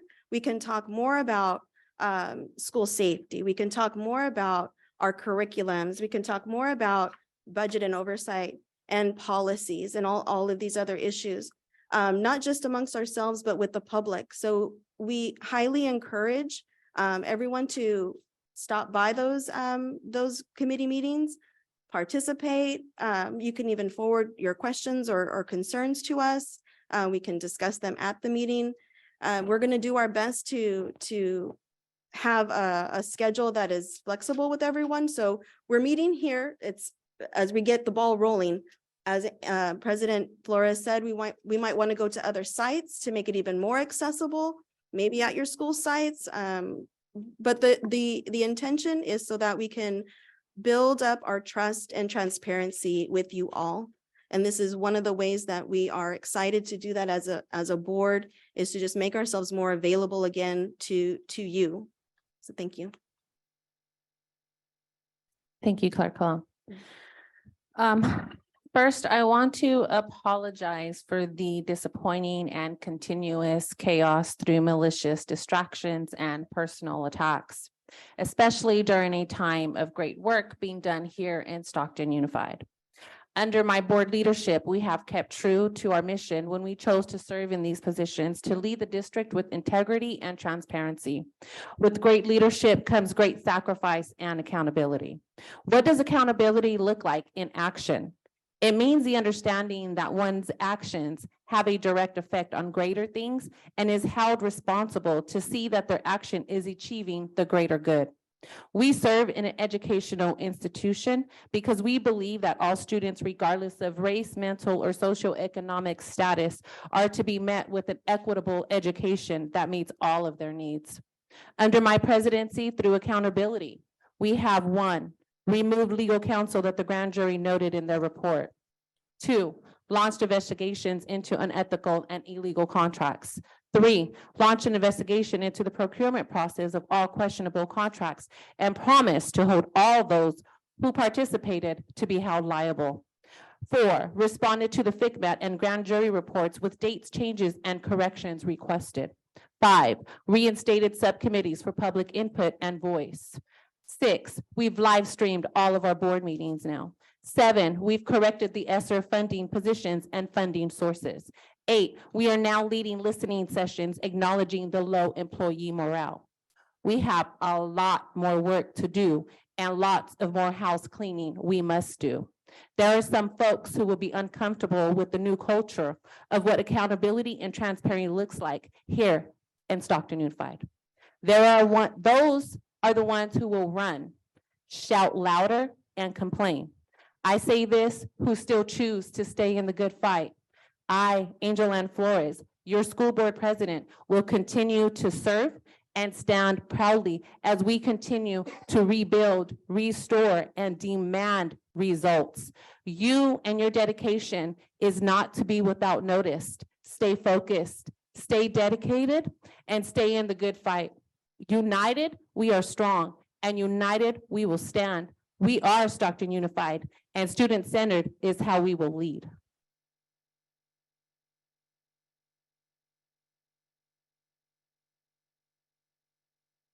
With that, I'll let you speak. Yes, my comment would be, wow. So I think it's extremely important for us to just lift up the good work that's happening here at Stockton Unified. I am honored to sit next to you and be on the board with you and my colleagues. There are a lot of great things happening. I do want to just lift up the superintendent search that is happening. Starting this week is our first subcommittee. Please come out. Please make sure that when you are asked to participate in the interviews that you do that. So we're looking to talk to everyone across the board. We want to make sure that we do have that transparency and accountability that we initially talked about when we were running for these seats. Bill and Ida will be here to support as we go through the process, but there's a lot of good work that needs to happen, and it takes all of us working together. There is no one entity that can really shift or shape the way that the district is going if we're not working together as a team. I do want to lift up the work that's happening with the 1852. We're really committed to making sure that we serve our students outside of 12th grade, that we look at college readiness, that we support them as they need support and help. And I want to thank our CTE program for really allowing us to do some great things in Stockton Unified. We look forward to Thursday's presentation to really be in front of the community and talk about the great things that are happening. If we don't send the message, if we don't pat ourselves on the back, then who will? So thank you all for the work that you do. If I haven't said it before, I do want to say it again. I thank you for everyone who shows up every single day, and to the two ladies who are leading this week, thank you for the work that you'll be putting in, working on the side of us, for the subcommittees, for everyone that's providing presentations for our families to really talk about. And I know that's hard because we take a lot of ridicule. There's no one thing that we can do perfectly that people are always going to get behind, but together as a team, we'll continue to push forward. We'll look at our data, we'll have transparency, and we look forward to making sure that Stockton Unified is a place where people want to come work, and our kids will get the best education that's possible. So thank you all for everything that you do. Trustee Rico. Good evening, and thank you for being here today with us. I'm going to start with say thank you to Mrs. Robert Arias for his donations to Franklin High School athletics. And for this coming Wednesday is the CAC meeting for the special ed students, so please attend these meetings. And I had opportunity to attend a conference from AVE, and I see some of my trustees, Mrs. Donier, Mrs. Colon, Trustee Mendez, attending those workshops too. And one of the workshops that it called my attention, it was called supporting resilience and social emotional learning for immigrants and refugee students. So I think this is a big program right there. Also, there's many. Well, I attend the most that I can. I attend in one that it says identifying gifted multilingual students, identifying the instruction and intervention needs of dual language learners with dyslexia. And there was one that I called Flashlight. That's a formative assessment, speaking and writing tool for ELLs, ELLS students. And we think that the best way to learn any skills isn't simple through instruction, but through constant practice. For what we need to empower teachers to gather authentic right now data on their students speaking and writing, to then provide highly personalized instruction. Students need constant practice and formative assessments through the school year that build their confidence. And the most important assessment does not happen at the end of the learning. It happens during the learning when there is still time to do something with the information. That's one of the ones that I really call my attention. And also from the BMRC newsletter for those parents who have special ed, special kids, son with special needs. This coming Friday, March 24, they're gonna have an event from 12 to 2 p.m. at 702 North Aurora Street from 12 to 2 p.m. again. In the FRC Center, they're gonna have the Night Under the Stars on March 24. And I invite parents to attend. I had the opportunity to attend on February 3rd, Star Wars Literacy Night. Thank you.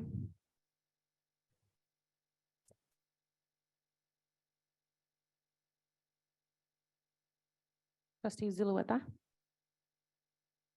Good evening, everyone, and welcome back from spring break. I hope everyone got an opportunity to rest and enjoy time with their family. It's definitely sorely needed after a long winter months. And then also for those who kind of celebrate like me, today's the first day of spring, so this is when I celebrate my Happy New Year. It's a little bit different, but I still appreciate it. And so just wanted to give a quick shout out to all the schools that hosted Intercession Spring Camp. I know over at Hoover, we had a fairly large one. And there was about 61 students that were supported by our ASP, so our after school and our YMCA staff. And that's just really awesome.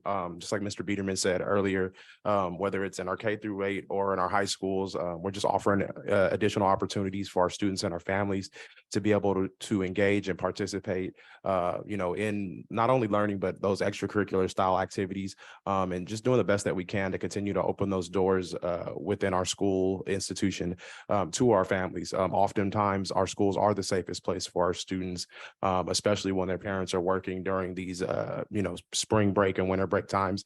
And so I'm really appreciative that we have these programs and, hoping that we continue them as we go forward.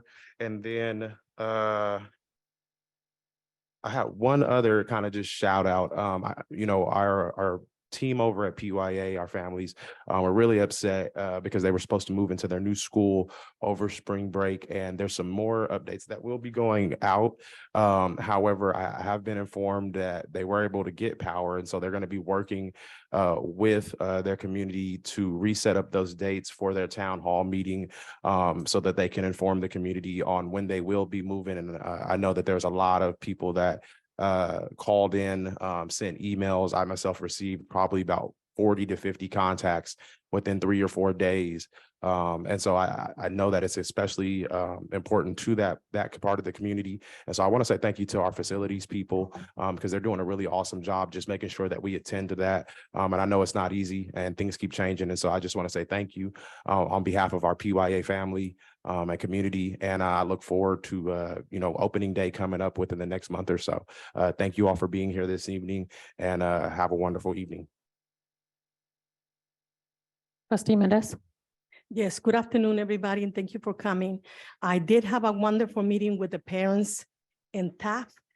They came, we went over there to the Taft Center and we got together and they're complaining about the smell from the river. So we called several of the city councils and they were very nice with us. They over the phone and they're helping us. And sometimes, the river have water, and when the rain is real heavy, the water, milky water, it gets that smell, but they're gonna see what they can do about it. And that's a good situation. Dolores Huerta parents are having a fantastic time. They have beautiful meetings with the principal. The coffee meetings are being very productive. They're working together with staff and the teachers. I can say now that Dolores Huerta has been turned around in a way very positive for the community. San Joaquin, they have a nice celebration.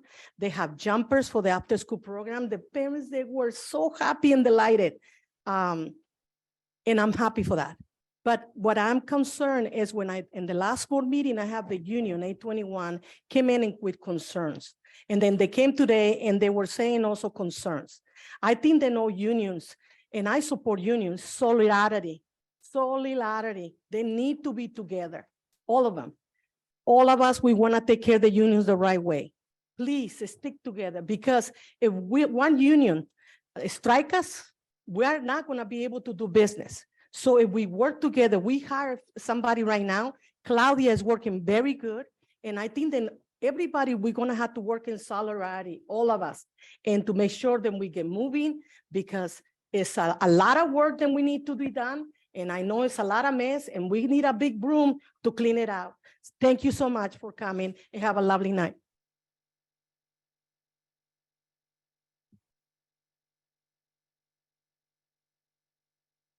Moving on to item 10.3, adoption of resolution number 22-79, Administrative and Professionals Week, April 23rd to 29, 2023.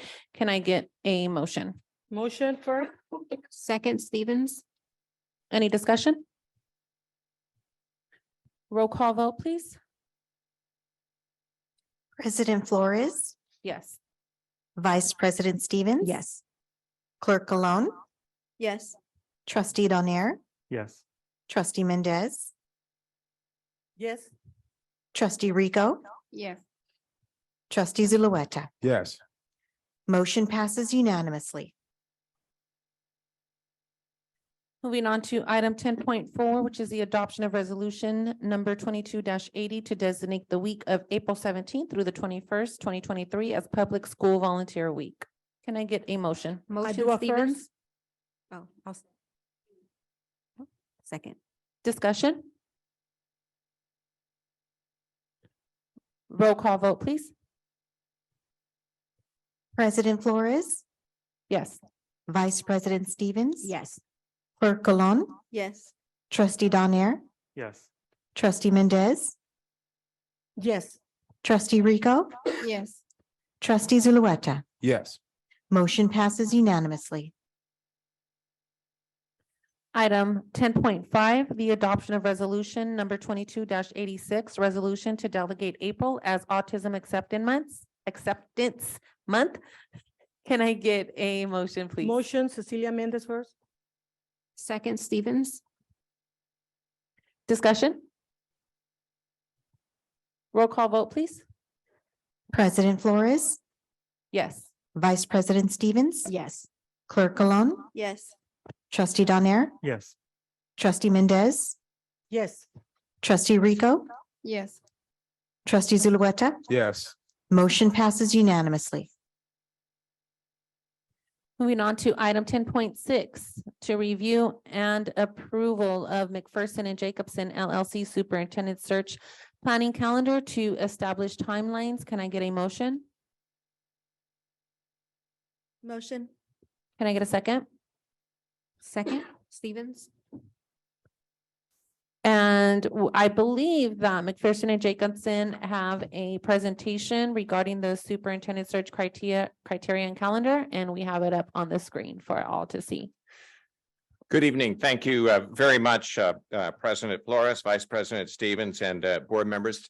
To start, I would like to formally introduce you to my colleague, Aida Buelna, who is one of our 4 consultants that will be working on your superintendent search. The two of us you will see the most often, as we're quite local. And I'd like to have her say hello. Buenas noches, good evening. I look forward to working with the board, the community, the different groups that represent the district, administration, certificated and classified. Tonight, we have two items that we would like to review with the board. One is the calendar, and the other one is the criteria. I think you have the calendar in front of you. Is that correct? So as you look at the calendar, you can see that we are off and running already. We did accelerate the front end of this search so that we could have a full 7 weeks of advertisements. And we've been out for a week, and Aida and myself have been talking to candidates already. I know that between the two of us, we've talked to 4 people with superintendent experience that have been successful already, and other candidates as well. We have advertised in EdCal. We have 5 postings planned. It is online already on the 30-day online. It's on the website for McPherson and Jacobson. It's also posted on EdJoin. We would like to ask your permission to go ahead and also advertise in CALSA, which is the California Association of Latino School Administrators, CASA, which is the California African American School Administrators, and also the Asian Administrative Association of California publications, so that we make sure we have an effort of wide distribution, and especially to make sure that administrators of color get ample opportunity to apply. We would like to let you know that we have added 1 more consultant at no cost to the school district. We've all agreed, myself especially, to take smaller fees so that we have more people working on this search on your behalf. Tonight, we want you to take a look at the calendar, and to, I don't know if we can set the dates or whether you want to work through staff, but we have specific dates that affect all of the board members. One date that we want to change on your calendar is the March 7th through April 6th, which is the stakeholder input time. We would like to extend that from the 6th to the 13th to give us an additional week to get more input. We really appreciate the work that your staff has done to put together a very comprehensive list of folks to talk to and to give us input into the 4 questions that we asked them. But we do think it'll take another week of our time. It does not slow the calendar down at all. We will still make a report to you on April 18th about our findings. I do want to mention that we are inclusive. We have these meetings are all open, and we do invite anybody who wishes to attend our different sessions. We do them by Zoom, we do them in person, and we also have a survey that will be posted asking the same 4 questions during this period of time between March 27th and now April 16th. The next time that you will see us in person will be at your April 18th board meeting. We do need some time that evening, and so some boards have a special meeting. Some boards have an earlier meeting. That is the time when we will talk to you specifically about the procedures of the interview itself, and the work that the board will need to do in reviewing the candidates that we submit to you. There are many options that we give you. I think you might remember in my presentation, I said that we work for you. We design what you wish us to design. We have recommendations about how to conduct your search, to engage your stakeholders in all aspects of the search, but we need to spend some time with you talking about what your preferences are and what your desires are. We will send to you a white paper, if you will, on the different choices that you have and work, but on that evening, we probably will need an hour to 90 minutes of your time. And then I want to mention that we currently have the job closing on the 27th of April. That's 7 full weeks of advertising. That's typically we have somewhere between 6 and 8. So it's right in what we normally do for the amount of time that the job is out there and being advertised and accepting applications. I want to also mention then that the third board meeting that we meet with you on the week of May 22nd to 25th is a long meeting. We prepare where, first of all, you decide, you get to look at all of the candidates. You will have had lots of materials beforehand, including videos of the candidates that we think are qualified, but you review all of the candidates with us. That takes quite a bit of time. You also prepare for the interview by finalizing what questions will be asked, and you make some final decisions about the interview process. Typically, this meeting takes 3 to 5 hours of time. So it is a special meeting, and we would ask that you, at this time, maybe work through your staff to find a common afternoon, evening time that you can meet with us. I don't think it's probably feasible to decide that tonight, but we would like to see that put on the calendar soon. We have 2 times for interviews, 2 different weekends. Most boards like to have interviews on a Friday, Saturday, so it does not interfere entirely with your work life. For most people, we also want to be considerate if you include stakeholders in this process of them as well. So we've given you 2 options then. Again, it might be good for your our point of contact to reach out to you to see your availability. Board members need to be available for both of those days for the full time so that they can see all candidates and fully participate. The selection of the superintendent is made during that time, a finalist, and then a contract is put together. And at your regular board meeting in June, you take action to approve a contract. And we are assuming that the start date on this is July 1st, unless it takes more time to transition out of an existing position, which it may if you hire a sitting superintendent. Do you have any questions on the calendar for this evening? Do we have an opportunity to adjust those timelines? You certainly do.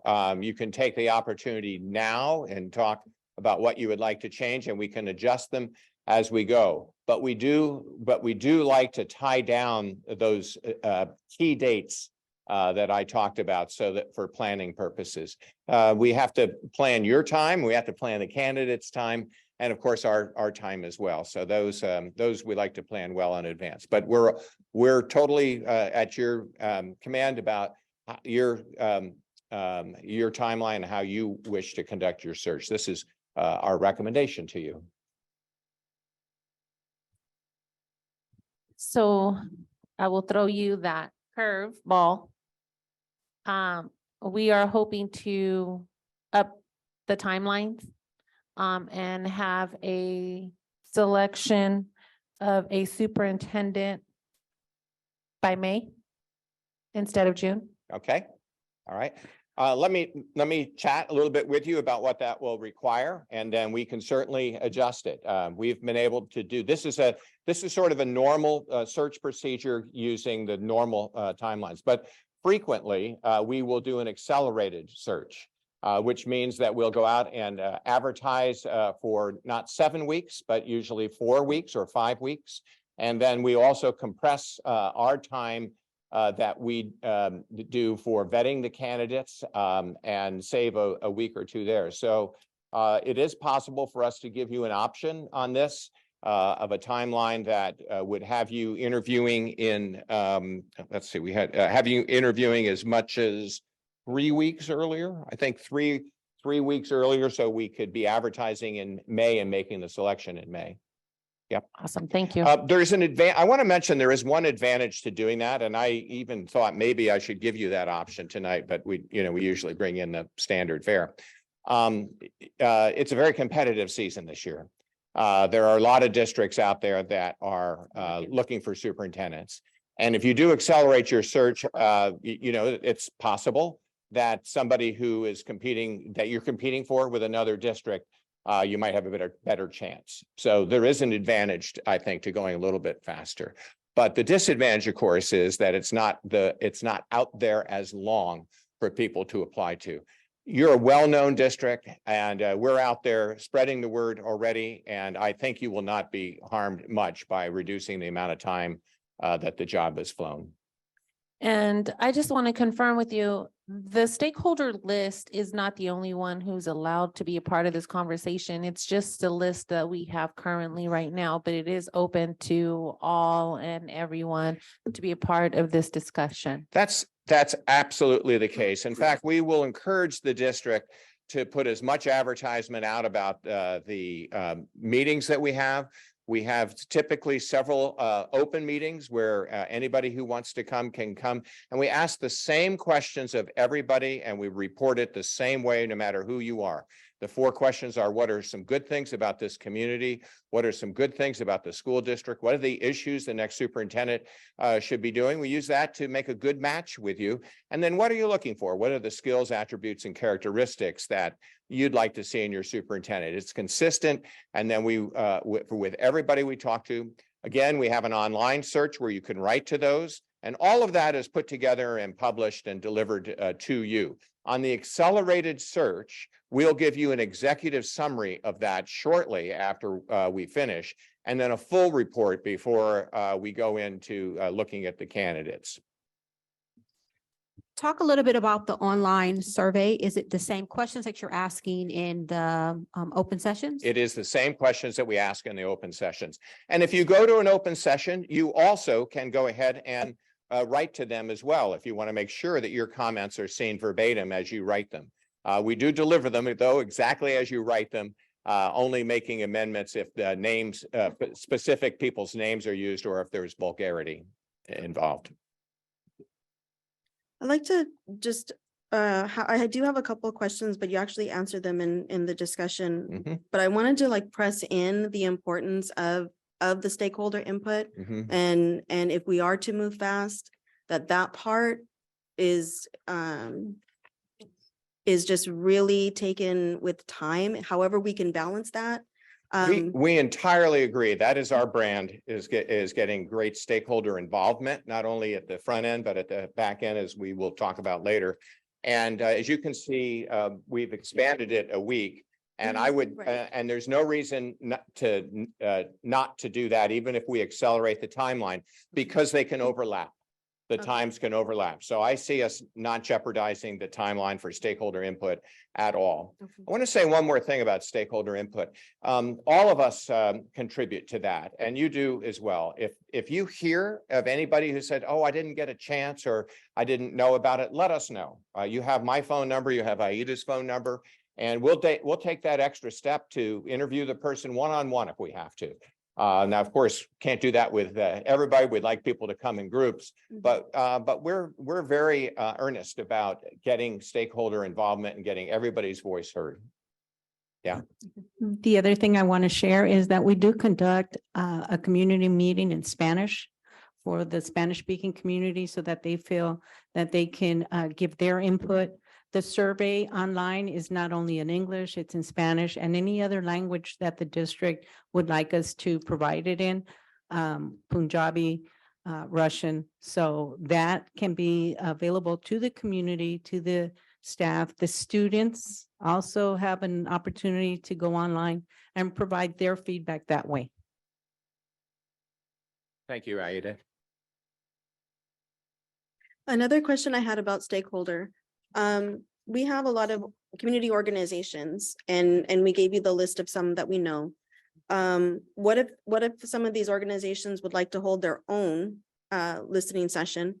Are you willing to meet with them, or how can they get that feedback they collected? How can they get that to you? We are willing to meet with them. And that's frankly, that's why I decided to bring a lot of consultants on. As I mentioned before, I've lived in this area for 25 years, and I know Stockton well, and it's very diverse, and a lot of people are really attached to this school district. So we want to be very available and accessible.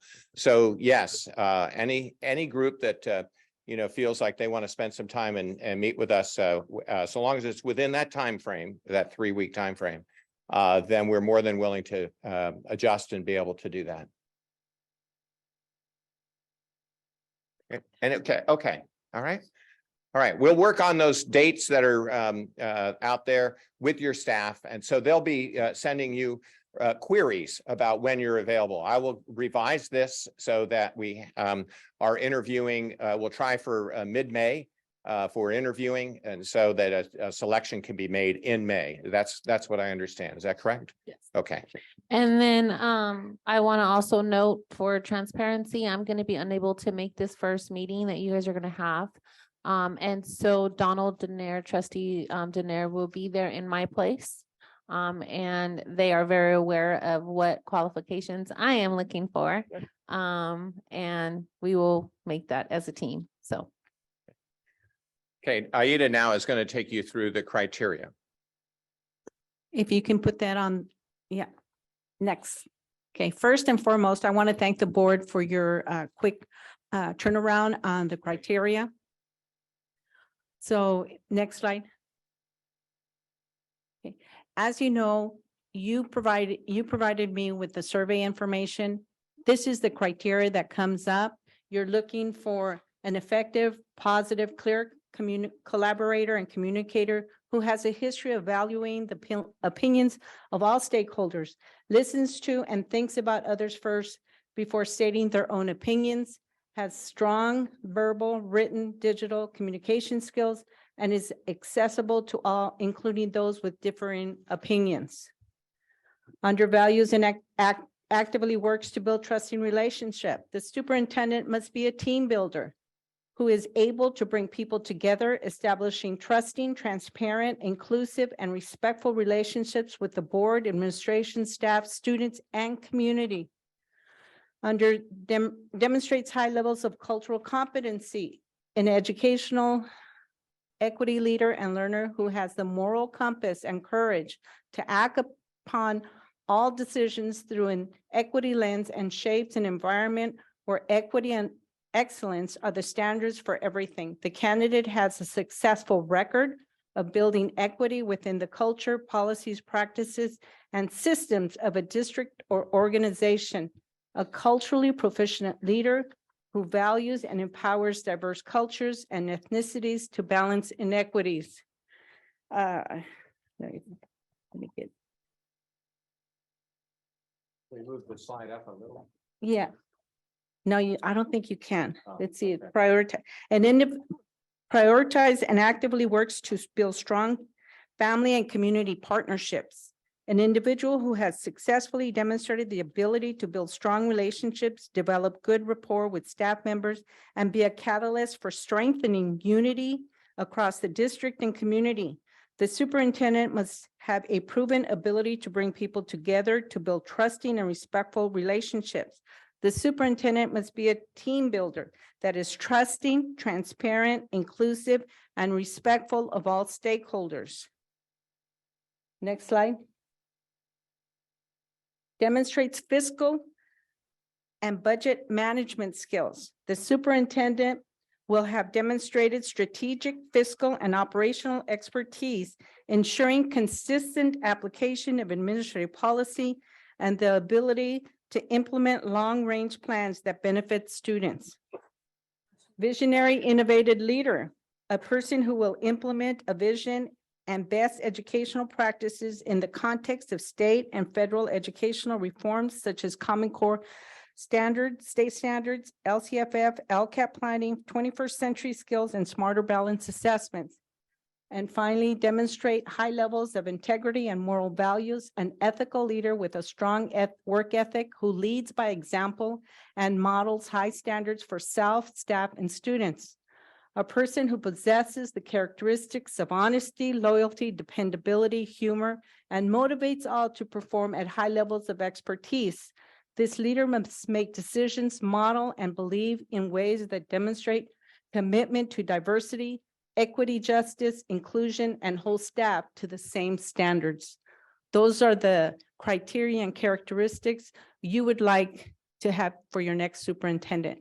So I bring this to you so that we can move forward with this criteria and include it in our brochures and on our application. Any questions?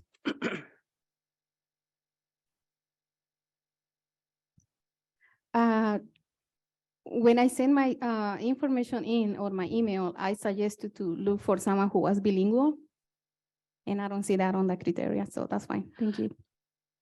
The thing I did, just so that you could understand, is that I went ahead and I collated the information. So if only one person or two persons said they wanted someone bilingual, then it wasn't part of the criteria. However, you can make it part of the requirements Or preferences. or preference. For example, you can request that the next individual that participates or becomes a superintendent has to have superintendent experience. Has to have, or you prefer someone who's bilingual. You prefer someone who's been a teacher, administrator, site level, and district level. Those are not the criteria, but we can include those as some of the preferences and priorities. Thank you.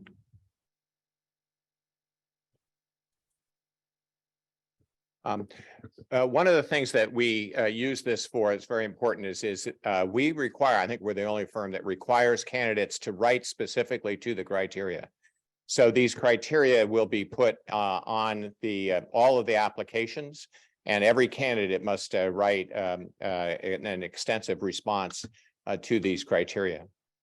We can survey you for preferences if you would like, and add that to our application as well. We can do that readily. Would that be a good, might be to help you and the rest of the board speak to preferences that you might have. Bilingual is one preference that comes up. Some boards want to have a person that has a master's degree or a doctorate degree, either required or a preference. But we can send out I can send out a memo to all of you asking your preferences. And then those that are a majority of the board will go ahead and list. I would say the more preferences, the more requirements that you put on a candidate pool, the fewer candidates you have. So be mindful of that, that if you were going to say, I'm going to require that they're bilingual, that they have a doctorate, that they were a teacher, and that they were a principal, and that they were a sitting superintendent, if you wanted to do all of those things, you get very few applicants. But preferences, it's not so. Preferences will show what you desire, but don't necessarily require. Thank you. One more. Okay. I'm just going to say that we're going to require for that information to be submitted to us like right away. So as soon as you get it, address it. And if we could have it in 2 days. Yeah, if we can get a response to you by this weekend, that should be fine. And I'll get something out tonight to each of you. So you want us to initiate the email request to you? Oh, you're going to initiate it? I'll for us? initiate it. Okay. I'll put an email form out to you to just respond directly back to me. Okay. And is there anything else on that PowerPoint? I don't know if there's anything else I on the think we PowerPoint. discussed it. Yeah. I did want to mention, sometimes the question comes up, okay, we're doing all of this to define the job. What about all the stakeholders and what they think? And obviously that's very important to us. When we come back to you at the report, when we come back to you at the next meeting, we'll give you an executive summary of what your stakeholders said.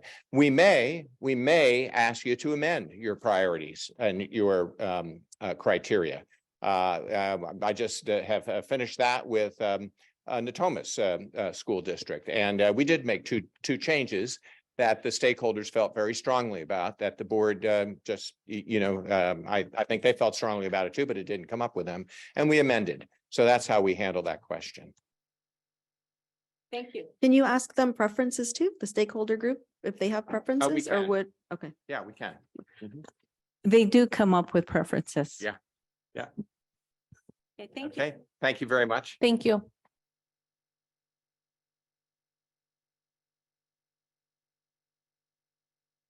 Okay, roll call vote, please.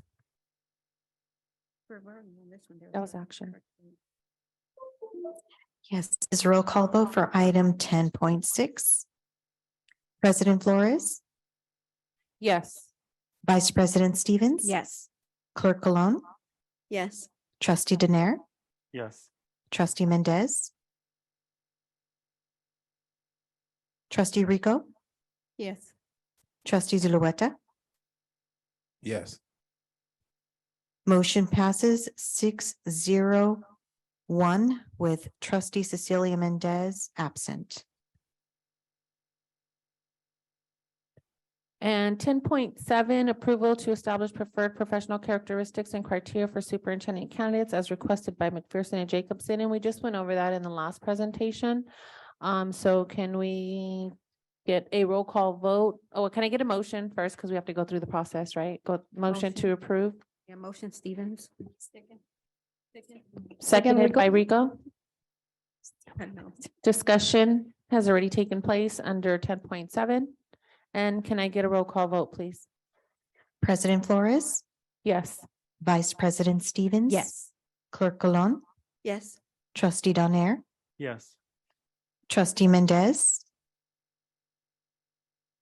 trustee Rico, Yes. trustee Zulueta. Yes. Motion passes 601 with trustee Cecilia Mendez absent.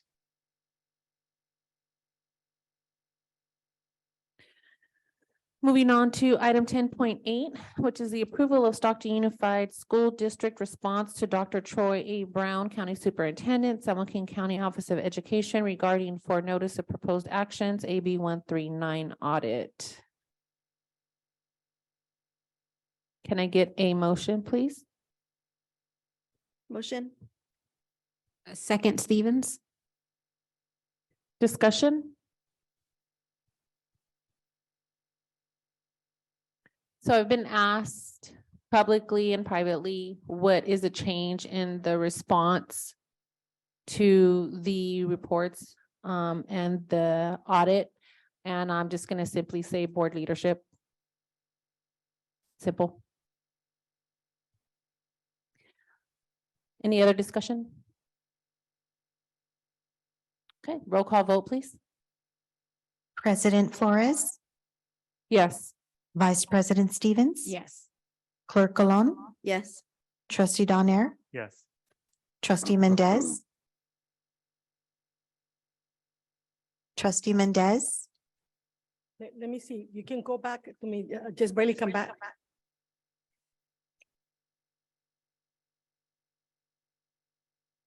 trustee Mendez. Yes. Thank you. Trustee Rico, Yes. trustee Zulueta. Yes. Motion passes unanimously.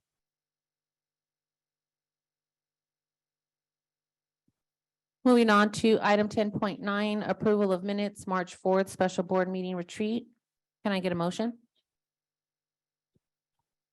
Yeah, board minutes. Motion. I'll second.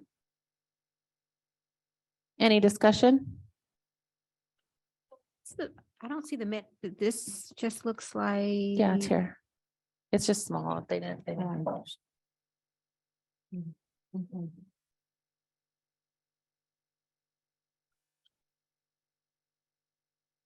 Oh, okay. Need a motion or second? Second. I need a Oh, second. second Stevens. Oh, Zulueta. Oh, second? I can Sorry, hear. Zulueta second. Okay, discussion? No discussion? Roll call vote, please. President Flores, Yes. Vice President Stevens. Yes. Clerk Colon, Yes. trustee Donaire, Yes. trustee Mendez, Yes. trustee Rico, I'm staying. trustee Zulueta. Yes. Motion passes 6 with 1 abstention from Alicia Rico. Moving on to item 11.1, superintendent report by Dr. Tracy Miller, interim superintendent. Dr. Miller is going to be out until April 3rd, I believe. We wish her and her family condolences as she deals with a death in her family. And in the meantime, she has designated Joanne Juarez. I just love throwing that Spanish. And then Dr. Ramirez, who will be carrying the weight while we move on. And I have faith in not only them, but the rest of our staff who will be working diligently to make sure that we continue working, serving our students. And that being said, is there anything that Dr. Ramirez or Ms. Juarez would like to state, address at the moment? I just want to gentle reminder to everyone that we do have parents and staff attending CABE this week.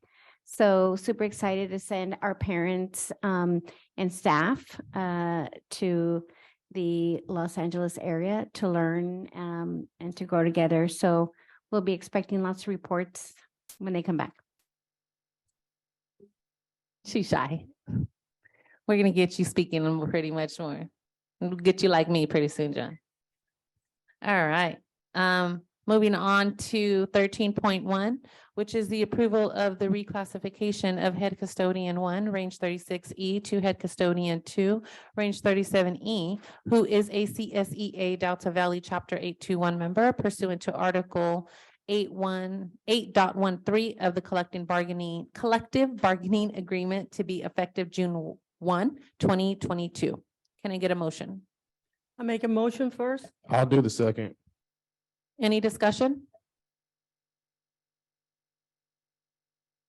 Roll call vote, please. President Flores, Yes. Vice President Stevens. Yes. Clerk Alone, Yes. Trustee Donaire, Yes. Trustee Mendez, Yes. Trustee Rico, I'm staying. Trustee Zulueta. Yes. Motion passes 6-1 with Trustee Alicia Rico abstaining.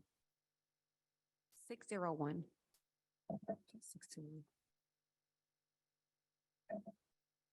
Item 13.2, approval of 1 FTE program technician for the Career Technical Education Department. Can I get a motion? Make a motion, Cecilia Mendez. I'll do the second. Any discussion?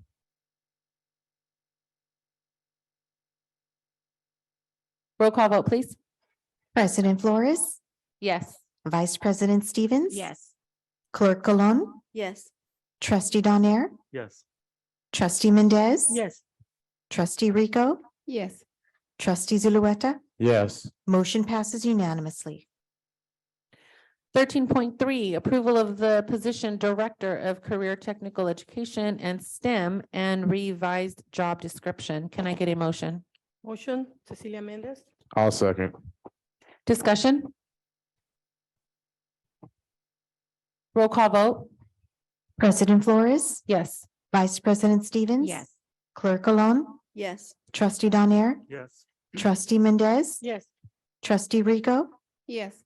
Trustee Zulueta. Yes. Motion passes unanimously. And 13.4 was pulled. And moving on to item 13.5, the approval to amend the investigative services consulting agreement with Nicole Miller and Associates, Inc. for an additional 25,000 in contracted services. Can I get a motion? Motion. Can I get a second? I'll second. Discussion? And this is, go ahead. Well, I just wanted to make sure we're now approving like another set of dates. And when we talked about this last time, it was clear that we're only paying for services billed. So it's not a blanket amount, but it's as they report their hours. Right? Because there's an amount here. Not to exceed this amount, but we're going by hour, whatever clocked in hours, that's how we're paying. I don't know who I'm looking at. I can certainly answer that. So these are billable hours. Billable hours. Okay. Okay. And I just need clarification because on the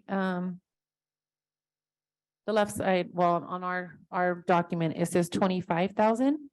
And then on the agenda here in the notes on the recommendation, it's 125,000. So to clarify, originally it was not to exceed 100,000. And so the district is asking for an additional 25,000. So that would bring the total amount to not to exceed 125,000. So when this was presented, it was presented as if we already owed her. So now it's being presented as billable, like going forward. So can you clarify that? So before the work had not been done yet, it was not already invoices that we had received. It was to be able to engage with Nicole Miller and Associates to conduct investigative services. and for us to begin paying invoices. And so they've done work for us. They've done work that we would like to conclude with them, and it would take additional hours to have them finish that up for us. And then, I don't know, Doug, are they able to report to us like what exactly they are investigating? I think that detail would be confidential personnel information, Okay. as I understand it. Are we allowed to be told how many cases? What are we allowed to be aware of? Well, the contract is in here and the scope of services is in the agenda item. And so that is the scope of services that they're performing. But I would suggest that if you are seeking additional detail, you could request after all the work is concluded for a report on confidential personnel matters. If it results in any employment actions that could be delivered in closed session. So can I make a point of record and let the minutes reflect that President Flores is requesting a summarized report once the investigations are concluded? And if you can amend that to also say, once the report is concluded, that we are notified within 24 hours of the conclusion of the report.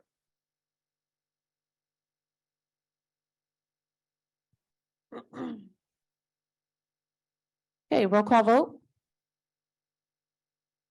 President Flores, Yes. Vice President Stevens, Abstain.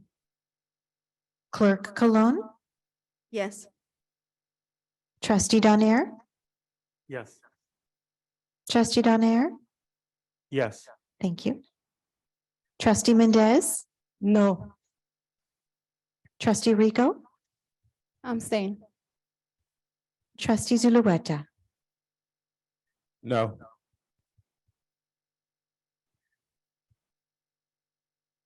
Motion passes 3-2 with 2 abstentions. That's a fail. Can you? It was a fail. It's a fail, I'm sorry. Thank you. Motion fails 3 with 2 noes from Cecilia Mendez and Trustee Zulueta, and 2 abstentions one from Vice President Stevens and 1 from Trustee Rico. So I have a question now, Doug. We were just told that these were for previous already work that's been done, right? That's correct. So now that we didn't support this, does that mean that we don't pay them for services that they've already done? This presents a problem with the board's failure to approve this amendment. I believe some work has been done, but not the complete work has been done. And so it will have an impact on the pending matters that are under investigation. It may result in some matters not being brought to conclusion. I would have to look into it and consult with staff on how that might have an impact on what next steps will be regarding those individuals under or situations under investigation. Can I have the microphone? Go ahead. Yes. The reason why I voted no is because it's another $25,000. And then more questions, this board gets into the point and we're getting into trouble, all kinds of stuff that we are doing. No matter if we do it right or we do it wrong. So you are our attorney. I am not going to vote for this item for the extra $25,000 until something has been done, but I just don't feel comfortable. But they're asking for another $25,000. That's how I see it here. My understanding is that this had been recommended for approval as staff saw the services as valuable and important in order to address the district's obligation to undertake investigation of personnel or other situations. And sometimes at the outset, the cost estimate looks satisfactory, but especially with investigations, as an investigation proceeds, other issues can be raised, other witnesses can be identified, which creates additional time and effort in order to conclude the matter. It's not unusual in an investigation for as the investigation proceeds for additional work having to be put into it. President, so just in thinking of our votes, if we have, when we say we abstain, it's usually because we want or we need more information. Could we, I think we would have to rescind this vote to open it back up for discussion and questions. Would that help? Would we bring this back to talk about this? Can I have What a can we do? microphone? Well, can you answer my question first? Oh, okay. Thanks. I think there would have to be a motion to reconsider, and that motion itself would have to pass by a majority. I do believe that the typical reason and normal reason to abstain is because somebody does not have enough information. So I would agree with that. Trustee Colon. Oh, go ahead. Microphone? Thank you. Oh, it's Okay. Rico. It's Rico. Yeah. Okay, so when I vote abstain is because I don't have the information that I need to know exactly. Lately, I've been sent emails asking for questions, but I never received any answer back, so that's why I put the voting abstains. Also, I abstaining because Trustee Flores she asking to have all the information when that process been done and everything of that.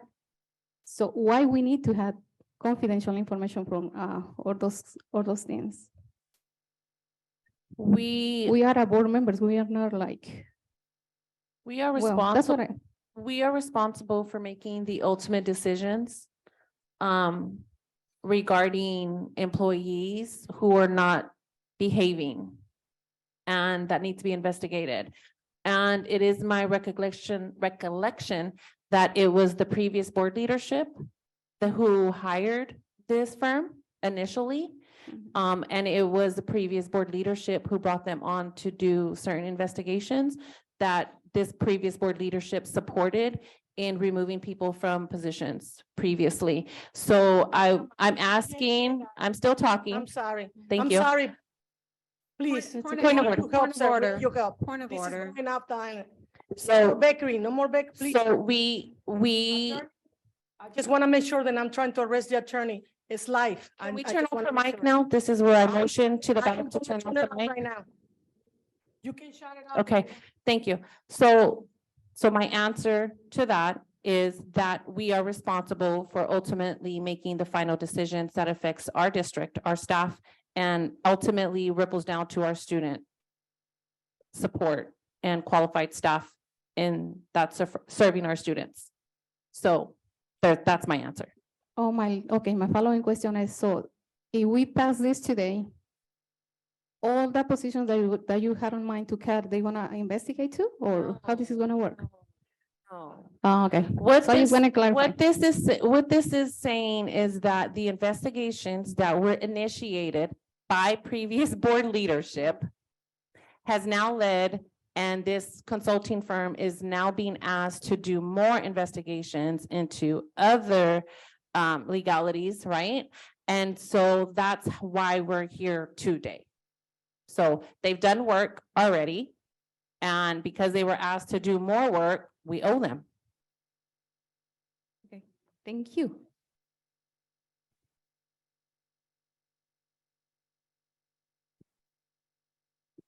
No, I was just going to say, so I think the way that it was presented to us initially is not the way that it's being presented today. That poses a conflict of interest, not a conflict of interest, but just needing to know more about what we're actually doing with this firm. So can we table this until we get a clarification and put it on the next board meeting? We can table, there's already a vote. Oh, there's already a vote. So can we? You can make a motion to reconsider. And that motion can either have a reconsideration vote. If that motion passes, you can then vote this evening. If you wish more information from staff, you can, yes, you can just direct that staff bring the matter back at another meeting. There's nothing to be tabled because right now action has been taken. Then I'd like to make a motion to bring this item back for reconsideration for the next board meeting on April the 4th With clarification. with clarifications, specifically the amount, maybe breaking it down so it's more clear. How much is paid out, how much more they are asking for. And I think those were the two concerns because it does look different here than on here. So and I think just to the point of no, never mind. No, we talked about that already. Never mind. So that's my motion. My motion is to bring this back for reconsideration at the next board meeting, April the 4th, with clarification to the amount that has been paid out and the additional amount that is being requested. I second. Discussion? No, I just would like more clarification. Roll call vote? President Flores, Yes. Vice President Stevens. Yes. Clerk Colon, Yes. Trustee Donaire, Yes. Trustee Mendez, No. Trustee Rico, Yes. Trustee Zulueta. Yes. Motion passes 6-1. Moving on to item 14.1, a vendor payment report for the month of February 2023. Can I get a motion? I motion. Second. Discussion? Roll call vote? President Flores, No. Vice President Stevens. Yes. Clerk Colon, Yes. Trustee Donaire, Yes. Trustee Mendez, Yes. Trustee Rico, Yes. Trustee Zulueta. Yes. Motion passes 6-1. Item 14.2, approval of Kroll LLP to perform the independent audit of the district's financial records for the fiscal year ending June 2023. Can I get a motion? Motion, Stevens. Can I get a second? I'll second. Discussion? Roll call vote? President Flores, Yes. Vice President Stevens. Yes. Clerk Colon, Yes. Trustee Donaire, Yes. Trustee Mendez, Yes. Trustee Rico, I'm staying. Trustee Zulueta. Yes. Motion passes 6-0-1 with Trustee Alicia Rico abstaining. Moving on to item 14.3, which is action approval of amendment number 1, the agreement for architectural services with Community Architecture, Inc. for the Stagg High School Gym, HVAC, and roof replacement project. Can I get a motion? No. Motion. I'll second. Can I get a second? Oh, sorry. Discussion?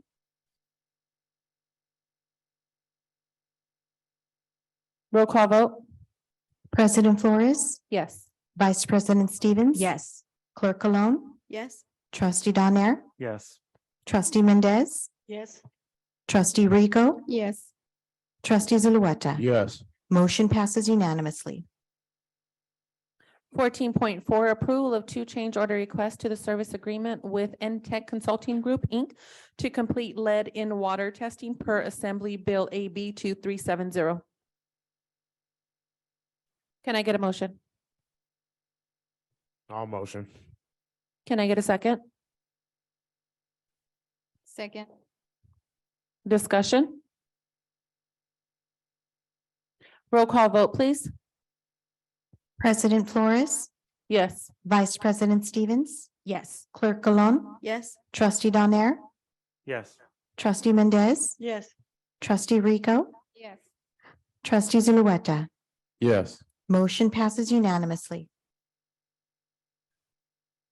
Item 14.5, approval of the purchase of playground equipment with integrated shade structure through the Source Well and JPA contract with Play Power LT Farmington care of All About Play, Inc. for the IEEEP Playground Installation Project at Adams, August, and Washington Elementary School. Can I get a motion?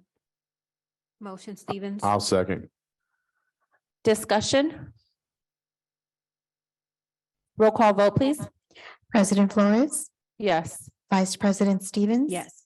Clerk Colon, Yes. Trustee Donnare, Yes. Trustee Mendez, Yes. Trustee Rico, Yes. Trustee Zulueta. Yes. Motion passes unanimously. Item 15.1, student expulsions, Z-26 and ZZ-11. Can I get a motion? Can I get a Motion. second? Stevens. Discussion? Roll call vote, please. President Flores, Abstain. Vice President Stevens. Yes. Clerk Colon, Yes. Trustee Donnare, No. Trustee Mendez, No. Trustee Rico, No. Trustee Zulueta. Yes. Motion fails 3 with 3 noes and 1 abstention. Okay, what happens? I'd like to make a motion to reconsider that item, because we got stipulated expulsions on there, and like, that's something that we don't control when it comes to county. And so I think it's really important, not that we vote the way that I'm saying, more so that we understand what that stipulated expulsion is. And if we could have Ms. Coleman, if that's okay, kind of explain it to us a little bit more, because we can't discuss it outside. Is that okay if she gives us a little more? That's fine. Thank you. Yes, the stipulated expulsion is where the parent and student have acknowledged and signed agreement to forego the typical hearing that happens in agreeing that there are evidence that showed the ed code violations and agreed in a agreement to forego that and accepted the agreement to expulsion. So in other words, you're saying that student and parent, they've already had these discussions and they've agreed to an expulsion. That is correct.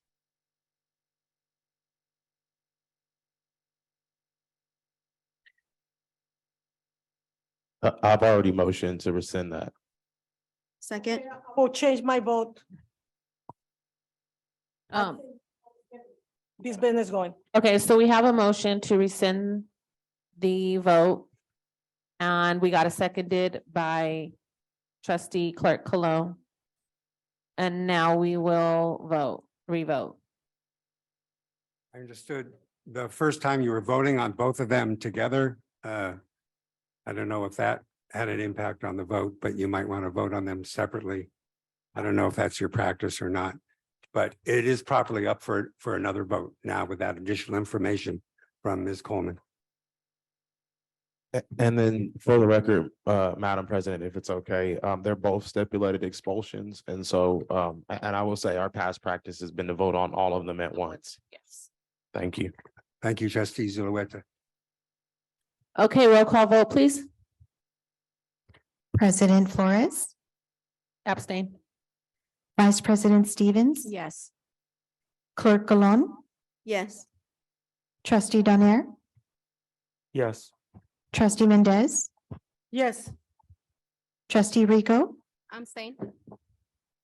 Trustee Zulueta. Yes. Motion passes 5-0 with 2 abstentions from President Flores and Trustee Alicia Rico. And Madam President, I'd like to make a motion to approve 15.1 now.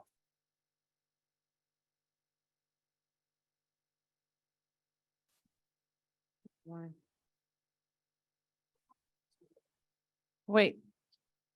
Just rescinded. We just rescinded it, so now we have to motion to go back to 15.1. Okay, so motioned by trustee Zulueta and seconded by I make a second. Rico. Roll call vote.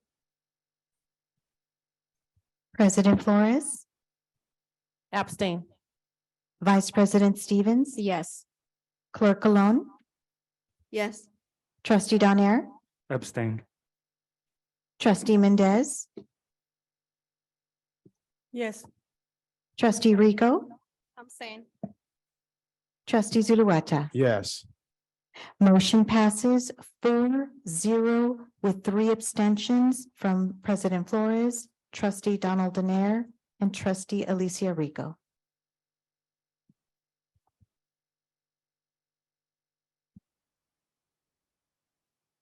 That brings us to, oh wait, oral suggestions from the comments? Nope. Oh, okay, we moved that up. We motion to adjourn the meeting at 7:51. Have a good night, everyone.